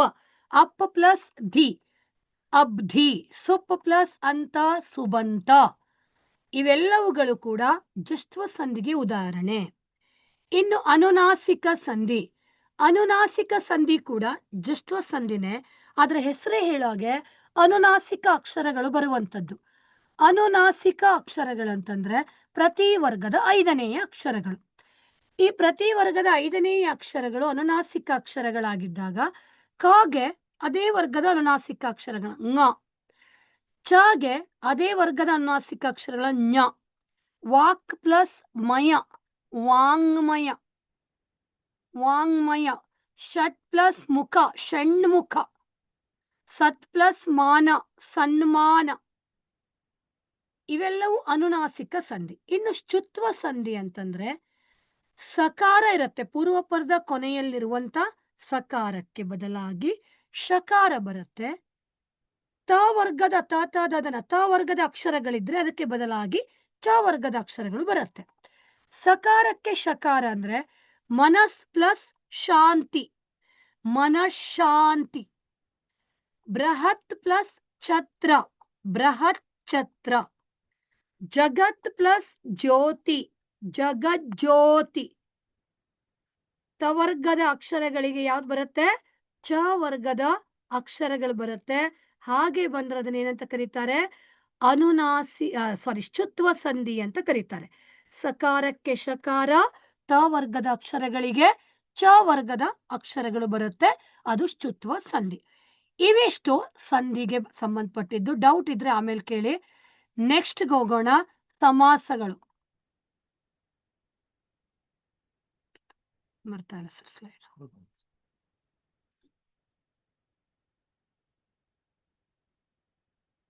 ಓಕೆ, ಸಮಾಸಗಳು ಅಷ್ಟೇ ತುಂಬಾ ಇಂಪಾರ್ಟೆಂಟ್. 1 ಅಂಕ ಬಂದೇ ಬರುತ್ತೆ ಪ್ರಶ್ನೆ. ತತ್ಪುರುಷ ಸಮಾಸ ಸುಲಭವಾಗಿ ಗುರುತಿಸ್ಬೇಕಂತಂದ್ರೆ ನಾಮಪದ ಪ್ಲಸ್ ನಾಮಪದ. ನಾಮಪದಕ್ಕೆ ನಾಮಪದ ಬರುತ್ತೆ. ಉದಾಹರಣೆಗೆ ಅರಸ ನಮ್ ಪ್ಲಸ್ ಮನೆ ಅರಮನೆ. ಅರಸ ಅನ್ನೋದು ನಾಮಪದ, ಮನೆ ಅನ್ನೋದು ನಾಮಪದ, ಎರಡೂ ನಾಮಪದಗಳು ಬರುತ್ತೆ. ಅಲ್ಲಿ ಉತ್ತರ ಪದದ ಅರ್ಥ ಏನಾಗಿರುತ್ತೆ? ಪ್ರಧಾನ, ಮುಖ್ಯ ಆಗಿರುತ್ತೆ. ಅಂದ್ರೆ ನಾವು ಯಾವ್ದ್ರ ಬಗ್ಗೆ ಹೇಳಕ್ ಕೊಟ್ಟಿದೀವಿ? ಮನೆ ಬಗ್ಗೆ. ಯಾರ ಮನೆ? ಅರಸನ ಮನೆ. ಅಲ್ಲಿ ಮನೆ ಅನ್ನೋದೇ ಮುಖ್ಯ. ರಾಣಿಯ ಮನೆ ರಾಣಿ ಮನೆ ಆಗ್ಬೋದು. ಹಾಗೆ ತಲೆಯಲ್ಲಿ ಪ್ಲಸ್ ನೋವು ತಲೆ ನೋವು, ಕಾಲಲ್ಲಿ ನೋವು ಕಾಲು ನೋವು. ಅಂದ್ರೆ ಎರಡೂ ನಾಮಪದಗಳಿರುತ್ತೆ, ಆದರೆ ಉತ್ತರ ಪದದ ಅರ್ಥ ಬಹುಮುಖ್ಯವಾಗಿರುತ್ತೆ, ಪ್ರಧಾನವಾಗಿರುತ್ತೆ. ಅದು ತತ್ಪುರುಷ ಸಮಾಸ. ಇದ್ರ ಹೆಸರೇ ಹೇಳೋ ಹಾಗೆ ಪುರುಷ, ಪುರುಷ ಪದ ಅಂದ್ರೆ ಉತ್ತರ ಪದ. ಹಾಗಾಗಿ ತತ್ ಅದು ಪ್ರಥಮ ಅಂದ್ರೆ ಪೂರ್ವ ಪದವು ಉತ್ತರ ಪದವನ್ನ ಅನುಸರಿಸಿ ಬರುವುದರಿಂದ ತತ್ಪುರುಷ ಅಂತ ಕರೀತಾರೆ. ಹಾಗಾಗಿ ಅದು ತತ್ಪುರುಷ ಸಮಾಸ. ನಾಮಪದ ಎರಡೂ ಕಡೆ ಇರುತ್ತೆ. ಉತ್ತರ ಪದದ ಅರ್ಥ ಪ್ರಧಾನವಾಗಿರುತ್ತೆ. ಇನ್ನು ಕರ್ಮಧಾರಯ ಸಮಾಸ, ಗುಣವಾಚಕ ಪ್ಲಸ್ ನಾಮಪದ ಇರುತ್ತೆ. ಗುಣವಾಚಕ ಅಂದ್ರೆ ಈಗಾಗಲೇ ನಾವು ನಾಮಪದಗಳಲ್ಲಿ ನೋಡಿದೀವಿ, ವಸ್ತುವಿನ ಗುಣ ವಿಶೇಷಗಳನ್ನ ಹೇಳುವಂತ ಪದಗಳು ಪೂರ್ವ ಪದದಲ್ಲಿರುತ್ತೆ. ಉತ್ತರ ಪದದಲ್ಲಿ ನಾಮಪದ ಇರುತ್ತೆ. ಹಿರಿದಾದ ದಾರಿ, ಹೆದ್ದಾರಿ. ಹಿರಿದಾದ ಅಂದ್ರೆ ಗುಣವಾಚಕ. ಕೆಂಪು ಗುಲಾಬಿ, ಕೆಂಗುಲಾಬಿ. ನೀಲಿಯ ಆಕಾಶ, ನೀಲಾಕಾಶ. ಇಲ್ಲಿ ಗುಣವನ್ನ ಹೇಳುತ್ತೆ, ಹಾಗಾಗಿ ಅದು ಕರ್ಮಧಾರಯ ಸಮಾಸ. ಇನಿದಾದ ಸ್ವರ, ಇಂಚರ. ಸ್ವರ ಹೇಗಿದೆ? ಇನಿದಾಗಿದೆ ಅಂದ್ರೆ ಇಂಪಾಗಿದೆ, ಅದು ಇಂಚರ. ಇನ್ನು ಮೂರನೇದು ದ್ವಿಗು ಸಮಾಸ. ಸಂಖ್ಯಾವಾಚಕ ಇರುತ್ತೆ. ಪೂರ್ವ ಪದದಲ್ಲಿ ಸಂಖ್ಯೆ ಇರುತ್ತೆ. ಪಂಚ ಪ್ಲಸ್ ಇಂದ್ರಿಯ, ಪಂಚೇಂದ್ರಿಯ. ಪಂಚ ಅಂದ್ರೆ 5, ಅದು ಸಂಖ್ಯೆ. ಅವುಗಳ ಪಂಚ ಪ್ಲಸ್ ಇಂದ್ರಿಯ, ಪಂಚೇಂದ್ರಿಯ. ಈ ರೀತಿ ಪೂರ್ವ ಪದದಲ್ಲಿ ಸಂಖ್ಯೆ ಇದೆ, ಅಂಕಿ ಸಂಖ್ಯೆಗಳಿದಾವೆ ಅಂದ್ರೆ ಅದು ದ್ವಿಗು ಸಮಾಸ. ಇನ್ನು ಕ್ರಿಯಾ ಸಮಾಸ. ಪೂರ್ವ ಪದದಲ್ಲಿ ನಾಮಪದ ಇರುತ್ತೆ, ಉತ್ತರ ಪದದಲ್ಲಿ ಕ್ರಿಯಾಪದ ಇರುತ್ತೆ. ಕ್ರಿಯಾಪದ ಅಂತಂದ್ರೆ ಗೊತ್ತು ನಿಮ್ಗೆ, ಮನೆಯನ್ನು ಕಟ್ಟು, ಮನೆ ಕಟ್ಟು. ಉತ್ತರ ಪದದಲ್ಲಿ ಕ್ರಿಯಾಪದಗಳಂತ ನೋಡಿದಾಗ ನಿಮಗೆ ಗೊತ್ತಾಗ್ಬಿಡುತ್ತೆ, ಕೈಯನ್ನು ಹಿಡಿ, ಕೈ ಪಿಡಿ. ನೋಡಿದಾಗ ಸುಲಭವಾಗಿ ಇದು ಕ್ರಿಯಾ ಸಮಾಸ ಅಂತ ಗೊತ್ತಾಗತ್ತೆ. ಹಾಗೆ ದ್ವಂದ್ವ ಸಮಾಸ. ನಾಮಪದಗಳೇ ಇರುತ್ತೆ, ಆದ್ರೆ ಒಂದೇ ನಾಮಪದ ಅಥವಾ ಎರಡು ನಾಮಪದ ಅಲ್ಲ, 2 ಅಥವಾ 2ಕ್ಕಿಂತ ಹೆಚ್ಚು ನಾಮಪದಗಳು. ಭೀಮನು ಪ್ಲಸ್ ದುರ್ಯೋಧನನು, ಭೀಮ ದುರ್ಯೋಧನರು. ಬೆಟ್ಟ ಗುಡ್ಡ, ನದಿಗಳು. ನದಿ ಬೆಟ್ಟ ಗುಡ್ಡಗಳು, ನದಿಯೂ ಬೆಟ್ಟವೂ ಗುಡ್ಡವು, ನದಿ ಬೆಟ್ಟ ಗುಡ್ಡಗಳು ಆಗುತ್ತೆ. ಭೀಮ ಪ್ಲಸ್ ಅರ್ಜುನರು, ಭೀಮಾರ್ಜುನರು. ಇವೆಲ್ಲವೂ ದ್ವಂದ್ವ ಸಮಾಸ. ರಾಮನು ಲಕ್ಷ್ಮಣನು ಭರತ ಶತ್ರುಘ್ನರು, ರಾಮ ಲಕ್ಷ್ಮಣ ಭರತ ಶತ್ರುಘ್ನರು, ದ್ವಂದ್ವ ಸಮಾಸ. ಅಂಶಿ ಸಮಾಸ. ಅಂಶ ಅಂದ್ರೆ ಭಾಗ ಅಂತ ಅರ್ಥ. ಇಲ್ಲಿ ಒಂದರಲ್ಲಿ ಪೂರ್ವ ಪದದಲ್ಲಿ ಪೂರ್ಣ ವಸ್ತು ಇರುತ್ತೆ, ಉತ್ತರ ಪದದಲ್ಲಿ ಅದರ ಒಂದು ಭಾಗ ಇದೆ. ಹಿಂದಲೆ, ತಲೆಯ ಪ್ಲಸ್ ಹಿಂದೆ. ತಲೆ ಅನ್ನೋದು ಒಂದು ಪೂರ್ಣ ವಸ್ತು, ಅದರ ಹಿಂದೆ ಹಿಂದಿನ ಭಾಗ ಮಾತ್ರ ಹಿಂದಲೆ. ಗೋಡೆಯ ಪ್ಲಸ್ ನಡುವೆ, ನಡುಗೋಡೆ. ದಾರಿಯ ಪ್ಲಸ್ ನಡುವೆ, ನಡುದಾರಿ. ರಾತ್ರಿಯ ಪ್ಲಸ್ ನಡುವೆ, ನಡುರಾತ್ರಿ. ಈ ರೀತಿಯಾಗಿ ಬರುತ್ತೆ. ಇನ್ನು ಬಹುವ್ರೀಹಿ ಸಮಾಸ ಅಂತಂದ್ರೆ ನಾಮಪದ ಪ್ಲಸ್ ವಿಶೇಷ ಹೆಸರುಗಳು. ಅಂದ್ರೆ ಚಕ್ರವನ್ನು ಪಾಣಿಯಲ್ಲಿ ಧರಿಸಿದವನು ಚಕ್ರಪಾಣಿ. ಬೇರೆ ಹೆಸರು ಚಕ್ರಪಾಣಿ ಅನ್ನೋದು ವಿಷ್ಣುವಿನ ಹೆಸರುಗಳು. ಹೀಗೆ ಬೇರೆ ಬೇರೆ ಹೆಸರುಗಳು ಬಂದ್ರೆ ಅದು ಬಹುವ್ರೀಹಿ ಸಮಾಸ. ಇನ್ನು ಗಮಕ ಸಮಾಸ. ಈ ಗಮಕ ಸಮಾಸದಲ್ಲಿ ಪೂರ್ವ ಪದದಲ್ಲಿ ಸರ್ವನಾಮ ಇರುತ್ತೆ, ಉತ್ತರ ಪದದಲ್ಲಿ ನಾಮಪದ ಇರುತ್ತೆ. ಅವನು ಪ್ಲಸ್ ಹುಡುಗ, ಆ ಹುಡುಗ. ಅದು ಪ್ಲಸ್ ಮರ, ಆ ಮರ. ಹೀಗೆ ಬಂದ್ರೆ ಅದೇನದು ಗಮಕ ಸಮಾಸ ಆಗತ್ತೆ. ಇವಿಷ್ಟು ಸಮಾಸಗಳ ಬಗ್ಗೆ.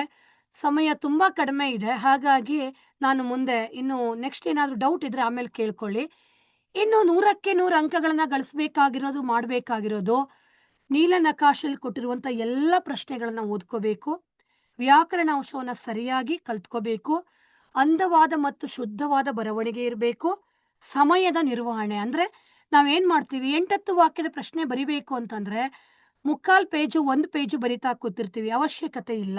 8 ವಾಕ್ಯಕ್ಕೆ 8 ವಾಕ್ಯದಲ್ಲಿ ಅಷ್ಟೇ ಉತ್ತರವನ್ನ ಬರಿಬೇಕಾಗತ್ತೆ. ಅನವಶ್ಯಕವಾಗಿ ಬರವಣಿಗೆಯನ್ನ ತಪ್ಪಿಸ್ಬೇಕು. ಸುಮ್ನೆ ಕತೆ ಬರಿತೀನಿ ಅಂತ ಇಡೀ ಕಥೆಯನ್ನ ಬರೆಯೋಬಾರ್ದು. ಅದ್ರ ಬದಲು ಎಷ್ಟು ಅವಶ್ಯಕತೆ ಇದೆಯೋ ಅಷ್ಟನ್ನ ಮಾತ್ರ ಮಾಡ್ಬೇಕಾಗತ್ತೆ.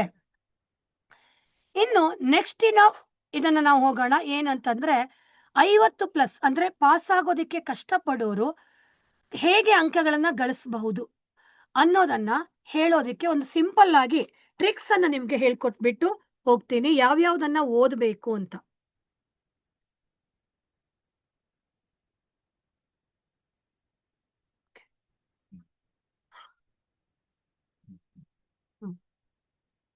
ಒಂದೇ ನಿಮಿಷ.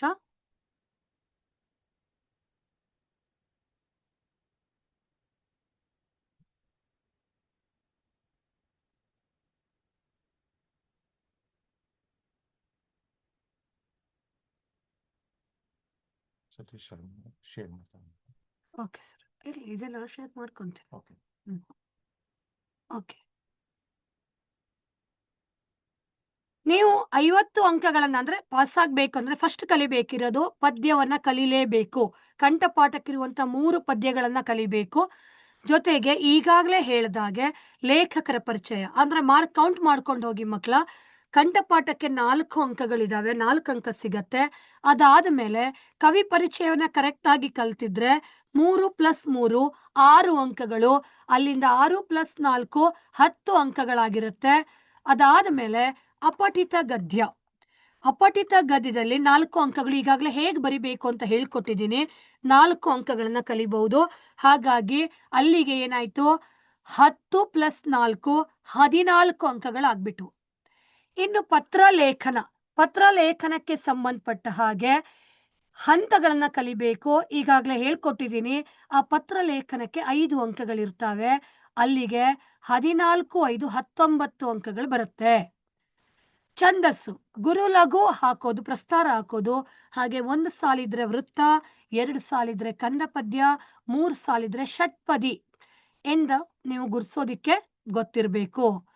ನೆಕ್ಸ್ಟ್ ಅಲಂಕಾರದಲ್ಲಿ ಉಪಮಾ, ರೂಪಕ, ಉತ್ಪ್ರೇಕ್ಷ ಮತ್ತು ಅರ್ಥಾಂತರನ್ಯಾಸಗಳು. ಇಲ್ಲಿ ಉಪಮಾ ಅಂತಂದ್ರೆ ಅಂತೆ, ಹಾಗೆ, ಓಲ್ ಎಂಬ ಪದಗಳ ಜೊತೆಗಿರುವಂತ ಅಲಂಕಾರ. ಅಲ್ಲಿ ಉಪಮಾನ ಯಾವುದು, ಉಪಮೇಯ ಯಾವುದು, ವಾಚಕ ಪದ ಯಾವುದು, ಸಾಧಾರಣ ಧರ್ಮ ಯಾವುದು ಬರಿಬೇಕಾಗತ್ತೆ. ಇನ್ನು ರೂಪಕ ಅಲಂಕಾರದಲ್ಲಿ ಅಂತೆ ಮತ್ತು ಹಾಗೆ ಬರೋದಿಲ್ಲ. ಸೀತೆಯ ಮುಖ ಕಮಲ ಅರಳಿತು, ಮಾರಿ ಗೌತಣವಾಯ್ತು ನಾಳಿನ ಭಾರತವು.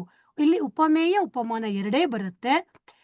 ಹಾಗೆ ಸಮನ್ವಯನ ಬರಿಬೇಕು. ಉತ್ಪ್ರೇಕ್ಷೆ ಅಂತಂದ್ರೆ ಇನ್ನೂ ಸುಲಭ.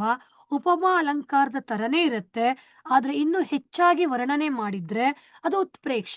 ಅಲ್ಲಿ ಕಮಲವೋ ಎಂಬಂತೆ, ಕಮಲದಂತೆ ಅರಳಿತು, ಸೀತೆಯ ಮುಖ ಕಮಲದಂತೆ ಅರಳಿತು ಅಂತಂದ್ರೆ ಉಪಮಾ ಅಲಂಕಾರ. ಸೀತೆಯ ಮುಖ ಕಮಲವೋ ಎಂಬಂತೆ, ಓ ಅಂತ ಬಂದ್ರೆ ಉತ್ಪ್ರೇಕ್ಷ ಅಲಂಕಾರ. ಇವುಗಳನ್ನ ಕಲಿಬೇಕು. ಇನ್ನು ದೃಷ್ಟಾಂತ ಅಲಂಕಾರ ತುಂಬಾ ಸುಲಭ. ಏನಂತಂದ್ರೆ ಗಾದೆ ಮಾತುಗಳು ಬರುವುದು. ಊಟ ಬಲ್ಲವನಿಗೆ ರೋಗವಿಲ್ಲ, ಮಾತು ಬಲ್ಲವನಿಗೆ ಜಗಳವಿಲ್ಲ. ಈ ತರದ್ದು 2 ಪಾರ್ಟ್ಗಳಿರುವಂತ ಗಾದೆ ಮಾತುಗಳೇ ದೃಷ್ಟಾಂತ ಅಲಂಕಾರಗಳು. ಇವುಗಳನ್ನ ಕಲ್ತ್ಕೊಂಡ್ರೆ ಅಲಂಕಾರಕ್ಕೆ 1 ಅಂಕನಾದ್ರೂ ತಗೋಬಹುದು. ಅಲ್ಲಿಗೆ ನಾವು 20 ಅಂಕಗಳಿಗೆ 24 ಅಂಕಗಳಿಗೆ ಬಂದಿದ್ದೀವಿ. ನೆಕ್ಸ್ಟ್ ಗಾದೆ ಮಾತು. ಗಾದೆಯ ಮಹತ್ವಗಳನ್ನ ನಾನು ಈಗಾಗಲೇ ಕಲ್ತ್ಕೋಬೇಕು ಅಂತ ಹೇಳಿದೆ. ಹಾಗೆ ಆ ಗಾದೆ ಮಹತ್ವವನ್ನ ಕಲ್ತ್ಕೊಂಡಾಗ 1 ಅಂಕ ಬರುತ್ತೆ. ಜೊತೆಗೆ ಗಾದೆ ಮಾತಿನ ಬಗ್ಗೆ ನಿಮ್ಗೆ ಏನ್ ಅರ್ಥ ಗೊತ್ತಿದೆಯೋ ಅದನ್ನ ಬರ್ಕೊಂಡು ಹೋದ್ರೆ ಇನ್ನೂ 1 ಅಂಕಗಳನ್ನ ಸುಲಭವಾಗಿ ಗಳಿಸ್ಕೋಬಹುದು.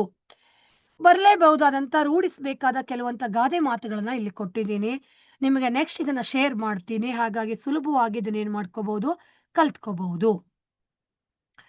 ಅದಾದ್ಮೇಲೆ ಇನ್ನು ಬಹು ಆಯ್ಕೆ ಪ್ರಶ್ನೆಗಳಲ್ಲಿ ವಿಭಕ್ತಿ, ಪ್ರತ್ಯಯ, ಜೋಡು, ನೋಡಿ ಇವೆಲ್ಲವನ್ನು ನೀವು ನಿಮ್ಮ ಜೊತೆಗೆ ಆಗಲೇ ಬಡ್ಡಿ ಪೇರಿಂಗ್ ಮಾಡಿರ್ತಾರೆ. ನಿಮ್ಮ ಫ್ರೆಂಡ್ಸ್ ಯಾರಾದ್ರೂ ಚೆನ್ನಾಗಿ ಓದಿದ್ರು ಅವ್ರ ಜೊತೆ ಡಿಸ್ಕಸ್ ಮಾಡಿಕೊಂಡು ಹೀಗೆ ಬರೆದ್ರೆ ಹೀಗೆ ಬರಬಹುದಾ ಅಂತ ಕ್ಲೂಗಳನ್ನ ಕಲ್ತ್ಕೊಂಡ್ರು ಕೂಡ ಪ್ರಶ್ನೆಗಳಿಗೆ ಉತ್ತರವನ್ನ ಸುಲಭವಾಗಿ ಬರೀಬಹುದು. ಇನ್ನು ಅದಕ್ಕೆ ಬಿಟ್ಟಂಗೆ 1 ಅಂಕದ ಪ್ರಶ್ನೆಗಳನ್ನ ಕಡ್ಡಾಯವಾಗಿ ಕಲ್ತ್ಕೋಬೇಕೀಗ. ಅಲ್ಲಿ 7 ಪ್ರಶ್ನೆಗಳು ಬರುತ್ತೆ. ಈಗಾಗಲೇ 7ರಲ್ಲಿ 1ಅನ್ನ ಕಲ್ತು ಬಿಟ್ಟಿದೀವಿ. ಯಾವುದು, ವಸಂತ ಮುಖ ತೋರಲಿಲ್ಲ 1 ಪ್ರಶ್ನೆ ಬಂದಿದೆ. ಇನ್ನು 6ಅನ್ನ ಯಾವ ಪಾಠದಲ್ಲಿದೆ, ನಮ್ಮ ಭಾಷೆ, ವ್ಯಾಘ್ರಗೀತೆ, ಲಂಡನ್ ನಗರ, ಅಗ್ನಿಭೂತಿ ವಾಯುಭೂತಿ ಕತೆ, ಹಲಗಲಿ ಬೇಡ್ರು, ಕೆಮ್ಮನೆ ಮೀಸೆ ಒತ್ತನೆ. ಇದಿಷ್ಟೇ ಪಾಠದಲ್ಲಿ 1 ಅಂಕದ ಪ್ರಶ್ನೆಗಳನ್ನ ಕಲ್ತ್ಕೊಂಡ್ರೆ 7 ಅಂಕ ಬರುತ್ತೆ. ಸುಲಭವಾಗಿ 7 ಅಂಕವನ್ನ ಗಳಿಸ್ಕೋಬಹುದು. ಅಲ್ಲಿಗೆ ನಾವು 35 40 ಅಂಕಗಳನ್ನ ಸುಲಭವಾಗಿ ಪಡ್ಕೊಳ್ಬಹುದು. ಇನ್ನು 3-4 ವಾಕ್ಯಗಳಲ್ಲಿ ಕೆಲವೇ ಪಾಠಗಳನ್ನ ಕೊಟ್ಟಿರ್ತಾರೆ. ಆಲ್ರೆಡಿ ನಮಗೆ ಪೂರಕ ಪಾಠ ಓದಿದಾಗ 8 ಅಂಕಗಳು ಬಂದ್ಬಿಟ್ಟಿದ್ದಾವೆ. ಪೂರಕ ಪಾಠದಲ್ಲಿ ಪಠ್ಯ ಪೋಷಕ ಅಧ್ಯಯನದಲ್ಲಿ 8 ಅಂಕಗಳು ಬಂದಿದ್ದಾವೆ. ಇನ್ನು ಉಳಿದಿದ್ದಷ್ಟೇ ನಾವು ಕಾನ್ಸಂಟ್ರೇಟ್ ಮಾಡಬೇಕಾಗತ್ತೆ. ಹಾಗಾಗಿ ಅಲ್ಲಿರುವಂತ 8 ಅಂಕಗಳು ಬಂದ್ರೆ ಇನ್ನೊಂದೆರಡು ಪಾಠಗಳನ್ನ ಕಲ್ತ್ಕೊಂಡ್ರೆ 50 ಅಂಕಗಳನ್ನ ಸುಲಭವಾಗಿ ಕಲಿಬಹುದು. ಇಲ್ಲಿ 2 ಅಂಕದ ಪ್ರಶ್ನೆಗಳನ್ನ ಕಲಿಯುವಾಗ ಏನ್ ಮಾಡ್ಬೇಕು ಅಂತಂದ್ರೆ, ಹಕ್ಕಿ ಹಾರುತ್ತಿದೆಯಲ್ಲಿ ಯಾವುದಾದ್ರೂ 2-3 ಪ್ರಶ್ನೆಗಳನ್ನ ಕಲ್ತ್ಕೊಂಡು ಉಳಿದ 3 ಪ್ರಶ್ನೆಗಳಿಗೆ ಬೇರೆ ಯಾವುದೇ ಪ್ರಶ್ನೆ ಬಂದ್ರು ಅದೇ ಉತ್ತರವನ್ನ ಬರೆಯೋದು ಕೂಡ ನಿಮಗೆ 2 ಅಂಕಕ್ಕೆ ಬದಲಾಗಿ 1 ಅಂಕಗಳು ಸಿಗತ್ತೆ. ಹಾಗಾಗಿ ಅದನ್ನ ಕಲ್ತ್ಕೊಳ್ಳಿ. ಇನ್ನೊಂದು ಏನು ಅಂತಂದ್ರೆ, ಮಂಡಳಿ ನೀಡಿರುವಂತ ಮಾದರಿ ಪ್ರಶ್ನೆ ಪತ್ರಿಕೆಯಲ್ಲಿರುವಂತ ಎಲ್ಲಾ 2 ಅಂಕದ ಪ್ರಶ್ನೆಗಳನ್ನ ಕಲ್ತ್ಕೊಳ್ಳೋದ್ರಿಂದ ನೀವು ಅಲ್ಲಿ 2 ಅಂಕದ ಎಲ್ಲಾ ಪ್ರಶ್ನೆಗಳಿಗೆ ಉತ್ತರವನ್ನ ಬರೆಯೋದಿಕ್ಕೆ ಸಾಧ್ಯ ಆಗತ್ತೆ. 20 ಅಂಕ ಕಂಪ್ಲೀಟ್ ಆಗಿ ನಿಮ್ಗೆ ಸಿಗತ್ತೆ. ಇನ್ನು ಪೂರಕ ಅಧ್ಯಯನದ್ದು ಆಲ್ರೆಡಿ ಈಗಾಗಲೇ ನಾನು ಹೇಳಿದ್ದೀನಿ. ಇನ್ನು ಸಂದರ್ಭ ಮಕ್ಕಳೇ, ಸಂದರ್ಭವನ್ನ ಬರೆಯುವಾಗ ಆಯ್ಕೆಯನ್ನ ಬರೆದ್ರೆ 1 ಅಂಕ ಸಿಗತ್ತೆ. ಯಾವ ಪದ್ಯದಿಂದ ಆಯ್ಕೆ ಮಾಡ್ಕೊಂಡಿದ್ದಾರೆ, ಯಾವ ಪಾಠದಿಂದ ಆಯ್ಕೆ ಮಾಡ್ಕೊಂಡಿದ್ದಾರೆ ಅಂತ ಬರೆದ್ರೂ ಕೂಡ ನಿಮಗೆ 1 ಅಂಕ ಸುಲಭವಾಗಿ ಸಿಗತ್ತೆ. ಅದರ ಜೊತೆಗೆ ಸಂದರ್ಭವನ್ನ ಬರೆಯುವಾಗ ನೆನ್ಪಿಟ್ಕೊಳ್ಬೇಕಾಗಿದ್ದೇನು ಅಂದ್ರೆ, ತುಂಬಾ ಜನರಿಗೆ ಸಂದರ್ಭ ಕಷ್ಟ ಇಲ್ಲ. ಅಲ್ಲಿ 3 ಪ್ರಶ್ನೆಗಳಿಗೆ ಉತ್ತರ ಬರಿಬೇಕು. ಅಂದ್ರೆ ಒಂದು ಆಯ್ಕೆ ಬರಿತೀರಾ, ಸಂದರ್ಭ ಅಂತಂದ್ರೆ ಇದನ್ನ ಯಾವಾಗ ಹೇಳಿದ್ದಾರೆ ಅಂತ ಬರಿತೀರಾ. 1ನೇದು ಆಯ್ಕೆ, 2ನೇದು ಯಾವಾಗ, 3ನೇದು ಯಾಕೆ. ಯಾವಾಗ ಹೇಳಿದ್ದಾರೆ, ಯಾಕೆ ಹೇಳಿದ್ದಾರೆ, ಈ ವಾಕ್ಯವನ್ನ ಯಾವ ಪದ್ಯದಿಂದ ಆಯ್ಕೆ ಮಾಡ್ಕೊಂಡಿದ್ದಾರೆ ಅಥವಾ ಯಾವ ಪಾಠದಿಂದ ಆಯ್ಕೆ ಮಾಡಿದ್ದಾರೆ, ನೆಕ್ಸ್ಟ್ ಯಾವಾಗ, ಯಾವ ಸಂದರ್ಭದಲ್ಲಿ, ಯಾವಾಗ ಇದನ್ನ ಹೇಳಿದ್ದಾರೆ ಅಂತ ಬರೆದ್ರೆ ಸಂದರ್ಭ ಆಗತ್ತೆ. ಸ್ವಾರಸ್ಯದಲ್ಲಿ ಯಾಕೆ ಹೇಳಿದ್ದಾರೆ, ಸಾರ್ವಭೌಮರ ನೆತ್ತಿಯ ಕುಕ್ಕಿ ಅಂತ ಇದೆ, ಆಯ್ಕೆ ಬರೀತೀರಾ. ಯಾವಾಗ ಹೇಳಿದ್ದಾರೆ, ಕವಿ ಇಲ್ಲಿ ಸಮಯದ ಮಹತ್ವವನ್ನ, ಸಮಯ ನಿಂತ ನೀರಲ್ಲ ಅಥವಾ ಹಕ್ಕಿಯನ್ನ ಸಮಯಕ್ಕೆ ಹೋಲಿಸಿದ್ದಾರೆ. ಇಲ್ಲಿ ಸಮಯದ ಪಕ್ಷಿ ಇದೆ, ಇದು ಯಾವಾಗ ಆ ಸಮಯದ ಮಹತ್ವವನ್ನ, ಸಮಯ ಕಳೆದೋಗತ್ತೆ ಅಂತ ಹೇಳುವಾಗ ಹೇಳಿದ್ದಾರೆ. ಯಾಕೆ ಹೇಳಿದ್ದಾರೆ, ಸಮಯ ಅನ್ನೋದು ಯಾರನ್ನು ಬಿಡೋದಿಲ್ಲ, ರಾಜರುಗಳನ್ನ, ಸಾರ್ವಭೌಮರುಗಳನ್ನ ಕೂಡ ಬಿಡೋದಿಲ್ಲ. ಅವರವರು ಕೂಡ ತಮ್ಮ ಕಾಲ ಬಂದಾಗ ತಮ್ಮ ಕಾಲವನ್ನ ಮುಗಿಸ್ಕೊಂಡು ಬೇರೆಯವರಿಗೆ ಅವಕಾಶ ಮಾಡ್ಕೊಡ್ಲೇಬೇಕು ಅನ್ನುವಂತ ಅರ್ಥದಲ್ಲಿ. ಅಂತ ಸಿಂಪಲ್ ಆಗಿ ನಿಮ್ಗೆ ಒಳ ಅರ್ಥ ಗೊತ್ತಿಲ್ಲ ಅಂದ್ರು ಆ ಸಿಂಪಲ್ ಸೆಂಟೆನ್ಸ್ ಅಲ್ಲಿ ಏನ್ ಅರ್ಥ ಇದೆ, ಯಾಕೆ ಹೇಳಿರ್ಬಹುದು ಅಂತ ಗೆಸ್ ಮಾಡಿ ಬರೆದ್ರು ಪೂರ್ತಿ ಅಂಕ ಸಿಗದಿದ್ರು 3ಕ್ಕೆ 2 ಅಂತೂ ಸಿಕ್ಕೇ ಸಿಗತ್ತೆ. ಹಾಗಾಗಿ ಪ್ರತಿ ಸಂದರ್ಭವನ್ನ ಯಾವ ಪಾಠದಿಂದ ಬರೀರಿ, ಆಯ್ಕೆ ಬರೀರಿ, ಯಾವಾಗ ಹೇಳಿದ್ದಾರೆ ಬರೀರಿ, ಯಾಕೆ ಹೇಳಿದ್ದಾರೆ ಬರೀರಿ. ಸ್ವಾರಸ್ಯ ಅಂದ್ರೆ ಇನ್ನೇನೂ ಅಲ್ಲ. ತುಂಬಾ ಜನ ಸ್ವಾರಸ್ಯ ಅಂತಂದ ಕೂಡಲೇ ಮಕ್ಕಳು ಕನ್ಫ್ಯೂಸ್ ಆಗಿ ಏನ್ ಬರೀಬಹುದು ಅಂದ್ಕೋತಾರೆ. ಇಲ್ಲ, ಆ ಸಂದರ್ಭದಲ್ಲಿ ಆ ವಾಕ್ಯದ ಅರ್ಥ ಏನು ಅನ್ನುವಂಥದ್ದನ್ನು ಹೇಳೋದೇ ಸ್ವಾರಸ್ಯ. ಹಾಗಾಗಿ ಅದೇ ಸ್ಟೆಪ್ ಅನ್ನ ಫಾಲೋ ಮಾಡಿ. ಇನ್ನು ಪದ್ಯದ ಸಾರಾಂಶ ಈಗಾಗಲೇ ನಾನು ಹೇಳಿದ್ದೀನಿ ನಿಮ್ಗೆ. 4 ಅಂಕದ ಪ್ರಶ್ನೆಗಳನ್ನು ಹೇಳುವಾಗ ಅಲ್ಲಿ ನೀವು ಆಶಯಗಳನ್ನ ಅಥವಾ ಮೌಲ್ಯಗಳನ್ನ ಓದ್ಕೊಂಡ್ರೆ ಎಲ್ಲಾ ಪದ್ಯದ ಸಾರಾಂಶಗಳನ್ನ ಸುಲಭವಾಗಿ ಏನ್ ಮಾಡಬಹುದು, ಬರೀಬಹುದು. ನೋಡಿ, ಈಗ 50 ಅಂಕವನ್ನ ತಗೊಳ್ಳೋದಕ್ಕೆ ಗಮನಿಸಬೇಕಾದ ಅಂಶಗಳು. ಮೊದಲನೇದು 39ನೇ ಪ್ರಶ್ನೆ. ನೋಡಿ, ಪದ್ಯ ಕಂಠಪಾಠ ಇದೆ, ಅದನ್ನ ಮಾಡಲೇಬೇಕು. ಹಾಗೆ ಕವಿ ಪರಿಚಯ 28ರಿಂದ 29, ಪತ್ರಲೇಖನ, ಅಪಠಿತ ಗದ್ಯ, ಛಂದಸ್ಸು, ಅಲಂಕಾರ, ಗಾದೆ ಮಾತು, 1 ವಾಕ್ಯ, 2 ವಾಕ್ಯ, ಸಂದರ್ಭ. ಇನ್ನು ಬಹು ಆಯ್ಕೆ ಪ್ರಶ್ನೆ. ನಿಮಗೆ ತುಂಬಾ ಉತ್ತರ ಬರೆಯಕ್ ಬರ್ದಿರೋರ್ಗೆ 4ರಲ್ಲಿ ಯಾವ್ದು ಆಯ್ಕೆ ಅಂತ ಗೊತ್ತಾಗಿಲ್ಲ ಅಂದ್ರು ಅಟ್ ಲೀಸ್ಟ್ ಯಾವುದೋ ಒಂದು ಆಯ್ಕೆಗೆ ಬರೆದು ಬನ್ನಿ. ಅದು ನಿಮ್ಮ ಅದೃಷ್ಟಕ್ಕೆ ಕೆಲವೊಮ್ಮೆ ಸರಿ ಆಗ್ಬಹುದು, ಆದ್ರೆ ಅದನ್ನೇ ನಂಬ್ಕೊಂಡಿರೋಕ್ಕಾಗಲ್ಲ. ಬೇರೆಯನ್ನು ಏನ್ ಮಾಡ್ಬೇಕು, ಓದ್ಕೋಬೇಕಾಗತ್ತೆ. ಸೊ ಇವಿಷ್ಟು ನಾವು ಸುಲಭವಾಗಿ ಹೇಗೆ ಅಂಕಗಳನ್ನ ಗಳಿಸೋದು ಅಂತ ನಾನು ಅದನ್ನು ಕೂಡ ಟಚ್ ಮಾಡಿದೀನಿ ಅಂದ್ಕೊಳ್ತೀನಿ. ನನಗೆ ಕೊಟ್ಟಿರುವಂತ ನಿಗದಿತ ಸಮಯದಲ್ಲಿ ನಾನು ಸಾಧ್ಯವಾದಷ್ಟು ಹೇಳೋ ಪ್ರಯತ್ನ ಮಾಡಿದ್ದೀನಿ. ಯಾಕೆ ಅಂತಂದ್ರೆ ಇಲ್ಲಿ ಪೂರ್ತಿ ಇಡೀ ಟೆಕ್ಸ್ಟ್ ಬುಕ್ ಹೇಳೋದಕ್ಕೆ ಸಮಯದ ಅಭಾವ ಇದೆ. ಹಾಗಾಗಿ ನಿಮಗೆ ಎಷ್ಟರ ಮಟ್ಟಿಗೆ ಇದು ಅರ್ಥ ಆಯ್ತು ಅಥವಾ ಎಷ್ಟರ ಮಟ್ಟಿಗೆ ಡೌಟ್ ಇದೆ, ಉಪಯೋಗ ಇದೆ ಅಂತ ನನಗೆ ಗೊತ್ತಾಗ್ತಾ ಇಲ್ಲ. ನಿಮ್ಮ ಪ್ರಶ್ನೋತ್ತರಗಳಿದ್ರೆ ಈಗ ಕೇಳ್ಬಹುದು. ಹಾಗೆ ಯಾವುದೇ ವಿಷಯದ ಬಗ್ಗೆ, ಯಾವುದೇ ಟಾಪಿಕ್ ಬಗ್ಗೆ ನಿಮ್ಗೆ ಏನಾದ್ರೂ ಡೌಟ್ ಇದ್ರೆ, ನನಗೆ ಇದೊಂದು ಟಾಪಿಕ್ ಸ್ವಲ್ಪ ಡೌಟ್ ಇದೆ, ಕನ್ಫ್ಯೂಸ್ ಆಗ್ತಾ ಇದೆ ಅಂತಂದ್ರೆ ನೀವೀಗ ಕೇಳಬಹುದು. ಅಥವಾ ಇಂಥದ್ರ ಬಗ್ಗೆ ಇನ್ನೇನೋ ಡೌಟ್ ಇದೆ ಅಂದ್ರೆ ನಿಮ್ಮ ಸಬ್ಜೆಕ್ಟ್ ಟೀಚರ್ಸ್ ಹತ್ರನೂ ಕೇಳಿ, ನೀವು ಕ್ಲಾರಿಫೈ ಮಾಡ್ಕೊಳ್ಳಿ. ಯಾವುದೇ ವಿಷಯದ ಬಗ್ಗೆ ನಿಮಗೆ ಅರ್ಥ ಆಗಿಲ್ಲ, ಡೌಟ್ ಬಂತು ಅಂದ್ರೆ ಆ ಕ್ಷಣಕ್ಕೆ ಅಲ್ಲಿರೋ ಟೀಚರ್ನ ಕೇಳೋದು ಫಸ್ಟ್ ಸೊಲ್ಯೂಷನ್. ಹಾಗಾಗಿ ಶಾಲೆಗಳಲ್ಲಿ ಹಿಂಜರಿದೆ ಏನೇ ಡೌಟ್ ಇದ್ರೂ ಆ ಕ್ಷಣಕ್ಕೆ ಕ್ಲಿಯರ್ ಮಾಡ್ಕೊಳ್ಳಿ. ಆಗ ಓದೋದಿಕ್ಕೆ ತುಂಬಾ ಸುಲಭ ಆಗತ್ತೆ. ನೀವೆಲ್ಲರೂ ತುಂಬಾ ಚೆನ್ನಾಗಿ ಓದ್ಕೊಂಡಿದ್ದೀರಾ ಅಂತ ಗೊತ್ತು. ಇನ್ನೂ ಚೆನ್ನಾಗಿ ಓದ್ತೀರಾ, ಸಮಯ ಇದೆ. ಈಗಾಗ್ಲೇ ಹೇಳ್ದಾಗೆ ಇವತ್ತಿಂದ ಕೂತ್ಕೊಂಡು ಓದಿದ್ರು ಕೂಡ ಎಲ್ರೂ ಒಳ್ಳೆ ಅಂಕವನ್ನ ಗಳಿಸ್ಕೋಬಹುದು ಅಂತ ಹೇಳ್ತಾ ನಿಮ್ಮ ಪ್ರಶ್ನೆಗೆ ನೆಕ್ಸ್ಟ್ ಅವಕಾಶ ಮಾಡ್ಕೊಡ್ತೀನಿ. ಪ್ರಶ್ನೆ ಕೇಳೋರು ನೆಕ್ಸ್ಟ್ ಯಾರು ಇದ್ರೆ ಕೇಳಬಹುದು. ಆತ್ಮೀಯ ವಿದ್ಯಾರ್ಥಿಗಳೇ ಹಾಗೂ ಗುರುವೃಂದದವರೇ, ಶುಭಾ ಹೆಗ್ಡೆ ಮೇಡಮ್ ಅವರು ಇಷ್ಟೊತ್ತು ನಮ್ಮ ಕನ್ನಡ ಭಾಷಾ ವಿಷಯದಲ್ಲಿ ಅದಕ್ಕೆ ಸಂಬಂಧಪಟ್ಟಿರ್ತಕ್ಕಂಥ ಒಂದು ಸವಿವರವಾಗಿರ್ತಕ್ಕಂಥ ಮಾಹಿತಿಯನ್ನು ಮಕ್ಕಳಿಗೆ ಒದಗಿಸುವ ನಿಟ್ಟಿನಲ್ಲಿ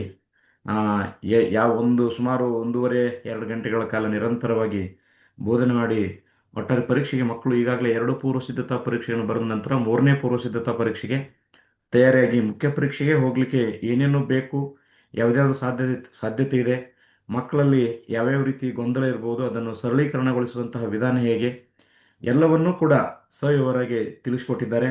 ಆ ಕಾರಣಕ್ಕಾಗಿ ನಮ್ಮ ಇಲಾಖೆ ವತಿಯಿಂದ ಹಾಗೂ ಎಲ್ಲ ಮುದ್ದು ವಿದ್ಯಾರ್ಥಿಗಳಿಗೂ ವಿದ್ಯಾರ್ಥಿನಿಯರಿಗೂ ಗುರು ವೃಂದದವರಿಗೂ ಎಲ್ಲರ ಪರವಾಗಿ ಶುಭಾ ಹೆಗ್ಡೆ ಮೇಡಮ್ ಅವರಿಗೆ ಹೃದಯಪೂರ್ವಕವಾಗಿರ್ತಕ್ಕಂಥ ಧನ್ಯವಾದಗಳನ್ನು ತಿಳಿಸ್ತೇನೆ ಮೇಡಮ್. ತುಂಬಾ ಧನ್ಯವಾದಗಳು. ಸರ್. ಚೆನ್ನಾಗಿ ಮೂಡಿ ಬಂತು ಮೇಡಮ್. ತುಂಬಾ ಧನ್ಯವಾದಗಳು madam. Thank you sir. Sir, ಇಲ್ಲಿ ಒಗ್ಗಟ್ಟು ಯಾರೋ ಪ್ರಶ್ನೆ ಕೇಳಿದ್ದಾರೆ. ಒಗ್ಗಟ್ಟು ಯಾವ ಸಂಧಿ? ಒಗ್ಗಟ್ಟು ಈಗ ನಾನು ಬಿಡಿಸ್ತೀನಿ. ಸಂಧಿಯನ್ನ ಮಾಡ್ಬೇಕಂತಂದ್ರೆ ಬಿಡಿಸ್ಬೇಕು. ಒಗ್ಗಟ್ಟು ಅನ್ನೋದು ಸಂಧಿ ಪದ ಅಲ್ಲ, ಸಮಾಸ ಪದ ಆಗತ್ತೆ. ಸಂಧಿಗೂ ಸಮಾಸಕ್ಕೂ ಏನು ವ್ಯತ್ಯಾಸ ಅಂದ್ರೆ, ಸಂಧಿ ಅನ್ನುವಂತ ಪದ ಅಕ್ಷರಗಳ ನಡುವೆ ನಡೆಯುತ್ತೆ, ಸಮಾಸ ಅನ್ನುವಂಥದ್ದು ಪದಗಳ ನಡುವೆ ನಡೆಯುತ್ತೆ. ಫಸ್ಟ್ ನಿಮಗೆ ಆ ಡಿಫರೆನ್ಸ್ ಗೊತ್ತಿರಬೇಕು.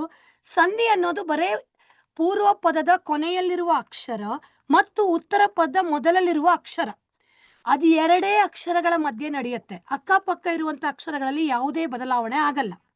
ಆದರೆ ಸಮಾಸ ಹಾಗಲ್ಲ. ಸಮಾಸ ಅನ್ನೋದು ಪದ ಒಂದು ಪ್ಲಸ್ ಕಟ್ಟು, ಒಗ್ಗಟ್ಟು. ಇಲ್ಲಿ ಒಂದು ಅನ್ನೋ ಪೂರ್ತಿಯಾಗಿ ಪದಗಳಲ್ಲಿ ಬದಲಾವಣೆ ಆಗಿದೆ. ಹಾಗಾಗಿ ಇದು ಸಂಧಿ ಪದ ಅಲ್ಲ, ಸಮಾಸ. ಸಮಾಸಕ್ಕೆ ಬಂದಾಗ ಒಂದು ಪ್ಲಸ್ ಕಟ್ಟು.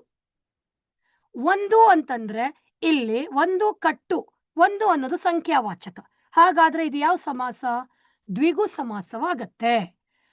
ನಾವು ಸಂಧಿ ಆಗ್ಲಿ ಸಮಾಸವಾಗ್ಲಿ ವಿಗ್ರಹವಾಕ್ಯ ಮಾಡುವಾಗ ನೆನ್ಪಿಟ್ಕೋಬೇಕಾಗಿರೋದು ಏನು ಅಂತಂದ್ರೆ, ಈ ವಿಗ್ರಹ ವಾಕ್ಯದಲ್ಲಿ 2 ಪದಗಳಿಗೂ ಅರ್ಥ ಇರಬೇಕು.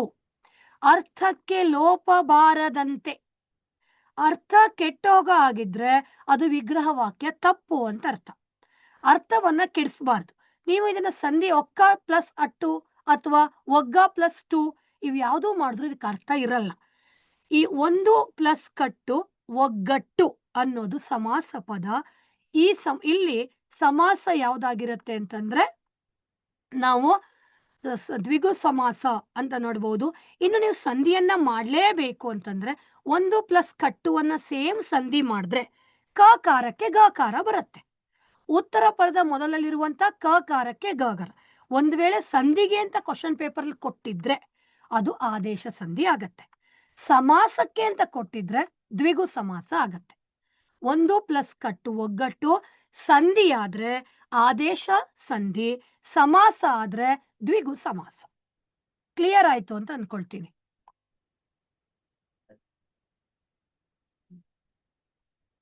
ಪ್ರಶ್ನೆ ಏನು ಇಲ್ಲ. ಲೆಸನ್ ಬ್ಯಾಕ್ ಇರುವಂತ ಗಾದೆ ಮಾತು ಮತ್ತೆ ಪ್ರಬಂಧ ಓದಿದರೆ ಸಾಕ? ಆಕ್ಚುಲಿ ಯಾರೋ ಪ್ರಶ್ನೆ ಕೇಳಿದ್ದಾರೆ, ಪಾಠದ ಹಿಂದ್ಗಡೆ ಇರುವಂತ ಗಾದೆ ಮತ್ತು ಪ್ರಬಂಧವನ್ನ ಓದಿದ್ರೆ ಸಾಕ ಅಂತ. ಗಾದೆ ಮತ್ತು ಪ್ರಬಂಧದ ಪ್ರಶ್ನೆಗಳನ್ನ ಕೊಡೋದಕ್ಕೆ ಪ್ರಥಮ ಭಾಷೆ ಕನ್ನಡವನ್ನ ಓದುವಂತ ವಿದ್ಯಾರ್ಥಿಗಳಲ್ಲಿ ವಾಕ್ಯ ರಚನಾ ಸಾಮರ್ಥ್ಯ ಎಷ್ಟಿದೆ ಅಂತ ನೋಡೋದಿಕ್ಕೆ, ವಾಕ್ಯ ರಚನೆಯನ್ನ ಅವ್ರಿಗೆ ಕರೆಕ್ಟ್ ಆಗಿ ಮಾಡೋದಿಕ್ಕೆ ಬರುತ್ತಾ, ಅರ್ಥಪೂರ್ಣ ವಾಕ್ಯಗಳನ್ನ ರಚನೆ ಮಾಡ್ತಾರಾ, ಒಂದು ವಿಷಯದ ಬಗ್ಗೆ ಕೊಟ್ರೆ ಬರವಣಿಗೆ ಮಾಡೋದಿಕ್ಕೆ ಬರುತ್ತಾ ಅಂತ ಟೆಸ್ಟ್ ಮಾಡೋದಿಕ್ಕೇನೆ ಗಾದೆ ಮತ್ತು ಪ್ರಬಂಧ ಇರೋದು. ಹಾಗಾಗಿ ಇದನ್ನ ನೀವು ನಿಯಮಿತವಾಗಿ ಟೆಕ್ಸ್ಟ್ ಬುಕ್ ಕೊನೆಯಲ್ಲಿ ಇರೋದನ್ನ ಮಾತ್ರ ಕೊಡ್ತಾರೆ ಅಂತ ಹೇಳೋದಿಕ್ಕೆ ಸಾಧ್ಯ ಇಲ್ಲ. ಯಾಕೆಂದ್ರೆ ನಿಮಗೆ ಕನ್ನಡ ಭಾಷೆ ಬರುತ್ತೆ ಅಂತಾದ್ರೆ ಯಾವ ಗಾದೆ ಮಾತು ಕೊಟ್ಟರು ನಿಮ್ಗೆ ಉತ್ತರ ಬರೆಯೋದಿಕ್ಕೆ ಬರುತ್ತೆ. ಪ್ರಬಂಧ ಕೂಡ ಅವಾಗಲೇ ನಾನು ಎಕ್ಸ್ಪ್ಲೇನ್ ಮಾಡುವಾಗ ಮರ್ತಿದ್ದೆ. ಪ್ರಬಂಧ ಕೂಡ ನಿಮಗೆ ಸ್ಟೆಪ್ಗಳು ಗೊತ್ತಿದ್ರೆ 3 ಸ್ಟೆಪ್ಗಳನ್ನ ಫಾಲೋ ಮಾಡಬೇಕು. ಪೀಠಿಕೆ, ವಿಷಯ ವಿವರಣೆ ಮತ್ತು ಉಪಸಂಹಾರ. ಇದನ್ನು ಕೂಡ ನಿಮಗೆ ಸುಲಭಕ್ಕೆ ಹೇಳ್ಕೊಡ್ತೀನಿ ನೋಡ್ಕೊಳ್ಳಿ. ಪೀಠಿಕೆ ಅಂತಂದ್ರೆ ನೀವು ಆ ಪ್ರಬಂಧ ಯಾವ್ದ್ರ ಬಗ್ಗೆ ಹೇಳ್ತೀನಿ ಅನ್ನೋದ್ರ ಬಗ್ಗೆ 2 ಲೈನ್ ಬರಿಬೇಕು. ಉದಾಹರಣೆಗೆ ಅರಣ್ಯ ಸಂರಕ್ಷಣೆ ಅಂತ ಒಂದು ಪ್ರಬಂಧ ಕೊಟ್ಟಿದ್ದಾರೆ. ಪೀಠಿಕೆಯಲ್ಲಿ ಏನ್ ಬರಿಬೇಕು ಅಂತಂದ್ರೆ ಅರಣ್ಯ ಎಂದ್ರೇನು, ಅರಣ್ಯ ಸಂರಕ್ಷಣೆ ಯಾಕೆ ಬೇಕು ಅನ್ನೋದನ್ನ ಬರೆದ್ರೆ ಅದು ಪೀಠಿಕೆ ಆಗತ್ತೆ. ನೀವು ಪ್ರಶ್ನೆ ಉತ್ತರನು ಹೀಗೆ ಬರಿತೀರಾ ಮಕ್ಕಳ, ನಿಮ್ಗೆ ಅದು ಇದು ಒಂದೇ ತರ ಅಂತ ನಿಮ್ಗೆ ಗೊತ್ತಾಗಿಲ್ಲ ಅಷ್ಟೇ. ಇಲ್ಲಿ ಪೀಠಿಕೆ ಅಂತಂದ್ರೆ ಅರಣ್ಯ ಅಂದ್ರೇನು, ನಾವು ಯಾಕೆ ಅರಣ್ಯ ಸಂರಕ್ಷಣೆ ಮಾಡ್ಬೇಕಾಗಿದೆ ಅನ್ನೋದನ್ನೇ ಪೀಠಿಕೆಯಲ್ಲಿ ಬರಿತೀವಿ. ಅಂದ್ರೆ ನಮ್ಮ ಸುತ್ತಮುತ್ತಲಿರುವಂತ ಅತಿ ಹೆಚ್ಚು ಮರಗಳು ಬೆಳೆದಿರುವಂತ ಪ್ರದೇಶವನ್ನ ಅರಣ್ಯ ಅಂತ ಕರೀತಾರೆ. ಈ ಮರಗಳನ್ನ ಉಳಿಸ್ಬೇಕಾಗಿರುವಂತ ಕೆಲಸವನ್ನೇ ಅರಣ್ಯ ಸಂರಕ್ಷಣೆ ಎನ್ನುವರು ಅಂದ್ರೂ ಅದು ಪೀಠಿಕೆ ಆಗತ್ತೆ ಸಿಂಪಲ್ ಆಗಿ. ಇನ್ನು ವಿಷಯ ವಿವರಣೆಯಲ್ಲಿ ಏನ್ ಬರಿಬೇಕು ಅಂದ್ರೆ, ಈಗ ಸಂರಕ್ಷಣೆ ಮಾಡ್ಬೇಕು ಅಂತಂದ್ರೆ ಕಾರಣ ಬೇಕು, ಅರಣ್ಯ ಹಾಳಾಗಿದೆ ಅಂತ ಅರ್ಥ. ಸೊ ಅದಕ್ಕೆ ಕಾರಣಗಳನ್ನ ಬರಿಬೇಕು. ಅರಣ್ಯ ಸಂರಕ್ಷಣೆ ಮಾಡುವಂತ ಕ್ರಮಗಳನ್ನ ಬರಿಬೇಕು, ಹೇಗೆ ನಾವು ಅರಣ್ಯವನ್ನ ಸಂರಕ್ಷಣೆ ಮಾಡಬಹುದು ಅಂತ ಬರಿಬೇಕು. ಇದು ವಿಷಯ ವಿವರಣೆ ಅಂದ್ರೆ ಕೊಟ್ಟಿರೋ ವಿಷಯದ ಬಗ್ಗೆ ಬರೆಯೋದನ್ನೇ ವಿಷಯ ವಿವರಣೆ ಅಂತ ಕರಿತೀವಿ. ಕೊನೆಯದು ಉಪಸಂಹಾರ. ಹೆಸರಷ್ಟೇ ಕಷ್ಟ ಇರೋದು, ಅದೇನು ಕಷ್ಟ ಅಲ್ಲ.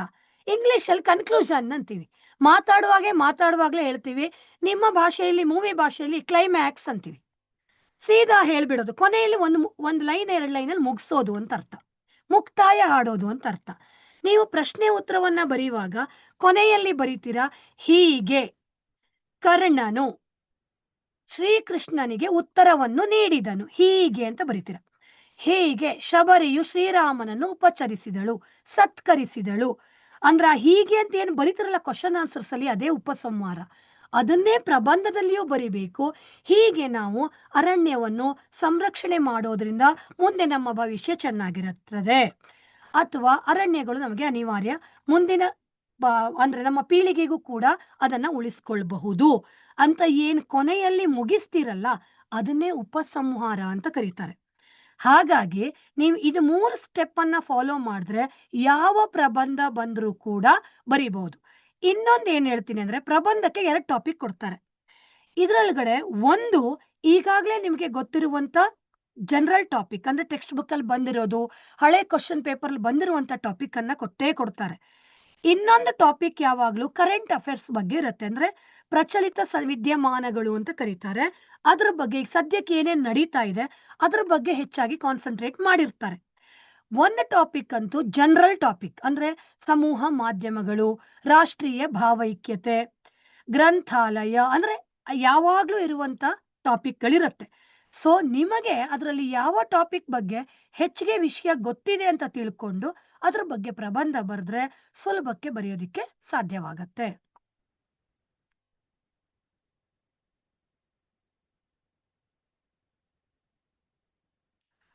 ಪೋಗಲ್ ವೇಲ್ಕು ಯಾವ ಸಂಧಿ? ಪೋಗಲ್ ಪ್ಲಸ್ ಪೇಲ್ಕು ಪಗೆ ವಕಾರ ಬಂದಿದೆ, ಇದು ಆದೇಶ ಸಂಧಿ ಆಗತ್ತೆ. ಹಳಗನ್ನಡವಾಗಿರೋದ್ರಿಂದ ಹಳಗನ್ನಡ ಪಗೆ ವಕಾರ ಬಂದಿದೆ. ಪಗೆ ಬ ಅಂದ್ರೂ ಒಂದೇ, ವ ಅಂದ್ರೂ ಒಂದೇ. ಹಳಗನ್ನಡದಲ್ಲಿ ಬ ಬದಲಾಗಿ ವ ಬಳಕೆ ಮಾಡ್ತಾರೆ, ವ ಬದಲಾಗಿ ಬ ಮಾಡ್ತಾರೆ. ಪೋಗಲ್ ವೇಲ್ಕು, ಪೋಗಲ್ ಬೇಕು ಅಂತನೂ ಅರ್ಥ, ಅದು ಆದೇಶ ಸಂಧಿ ಆಗತ್ತೆ.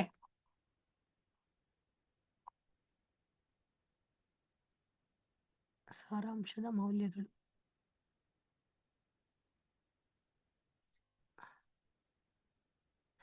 ಪರೀಕ್ಷೆಯಲ್ಲಿ ಪೂರ್ಣೋಪಮಾಲಂಕಾರ ಮಾತ್ರ ಕೇಳಬಹುದು ಅಥವಾ ಲುಪ್ತೋಪಮಾಲಂಕಾರ ಕೇಳಬಹುದೇ? ಯಾವ್ದನ್ನು ಬೇಕಾದ್ರೂ ಕೇಳಿಬಹುದು. ಲುಪ್ತೋಪಮಾಲಂಕಾರ ಕೇಳಿದ್ರೂ ಕೂಡ ಅಲ್ಲಿ ಯಾವ ಅಂಶ ಲುಪ್ತವಾಗಿದೆ, ಉದಾಹರಣೆಗೆ ಸಾಧಾರಣ ಧರ್ಮ ಇಲ್ಲ ಅಂತಂದ್ರೆ ನೀವು ಆ ಸಾಧಾರಣ ಧರ್ಮ ಬರೆದು ಬಿಟ್ಟು ಇದು ಲುಪ್ತವಾಗಿದೆ ಅಥವಾ ಸ್ಪಷ್ಟವಾಗಿಲ್ಲ ಅಂತ ಸಮನ್ವಯವನ್ನ ಬರಿಬೇಕು. ಅದನ್ನ ಯಾವುದನ್ನು ಬೇಕಾದ್ರೂ ಕೇಳಬಹುದು. ಆದ್ರೆ ಅಲಂಕಾರ ನೀವು ಬರೆಯುವಾಗ ಲುಪ್ತೋಪಮಾಲಂಕಾರ ಅಂತಾನೆ ಬರಿಬೇಕು ಅಂತಿಲ್ಲ, ಬರೇ ಉಪಮಾಲಂಕಾರ ಅಂತ ಬರೆದ್ರೂ ಕೂಡ ನಿಮಗೆ ಪೂರ್ಣ ಅಂಕಗಳು ಸಿಗತ್ತೆ.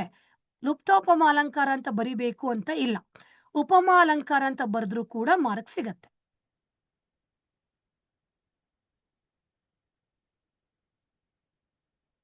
ಅನ್ಯದೇಶೀಯ ಪದಗಳ ಅರ್ಥ, ಹೊಸಗನ್ನಡ ರೂಪ, ಬರೆಯುವ ಪ್ರಶ್ನೆಗಳು ಬರುತ್ತಾ ಅನ್ನೋದ್ರ ಬಗ್ಗೆ ಬರಬಹುದು. ಇಂಥ ಪ್ರಶ್ನೆ ಬರಬಾರ್ದು ಅಂತ ಯಾವುದೂ ಇಲ್ಲ.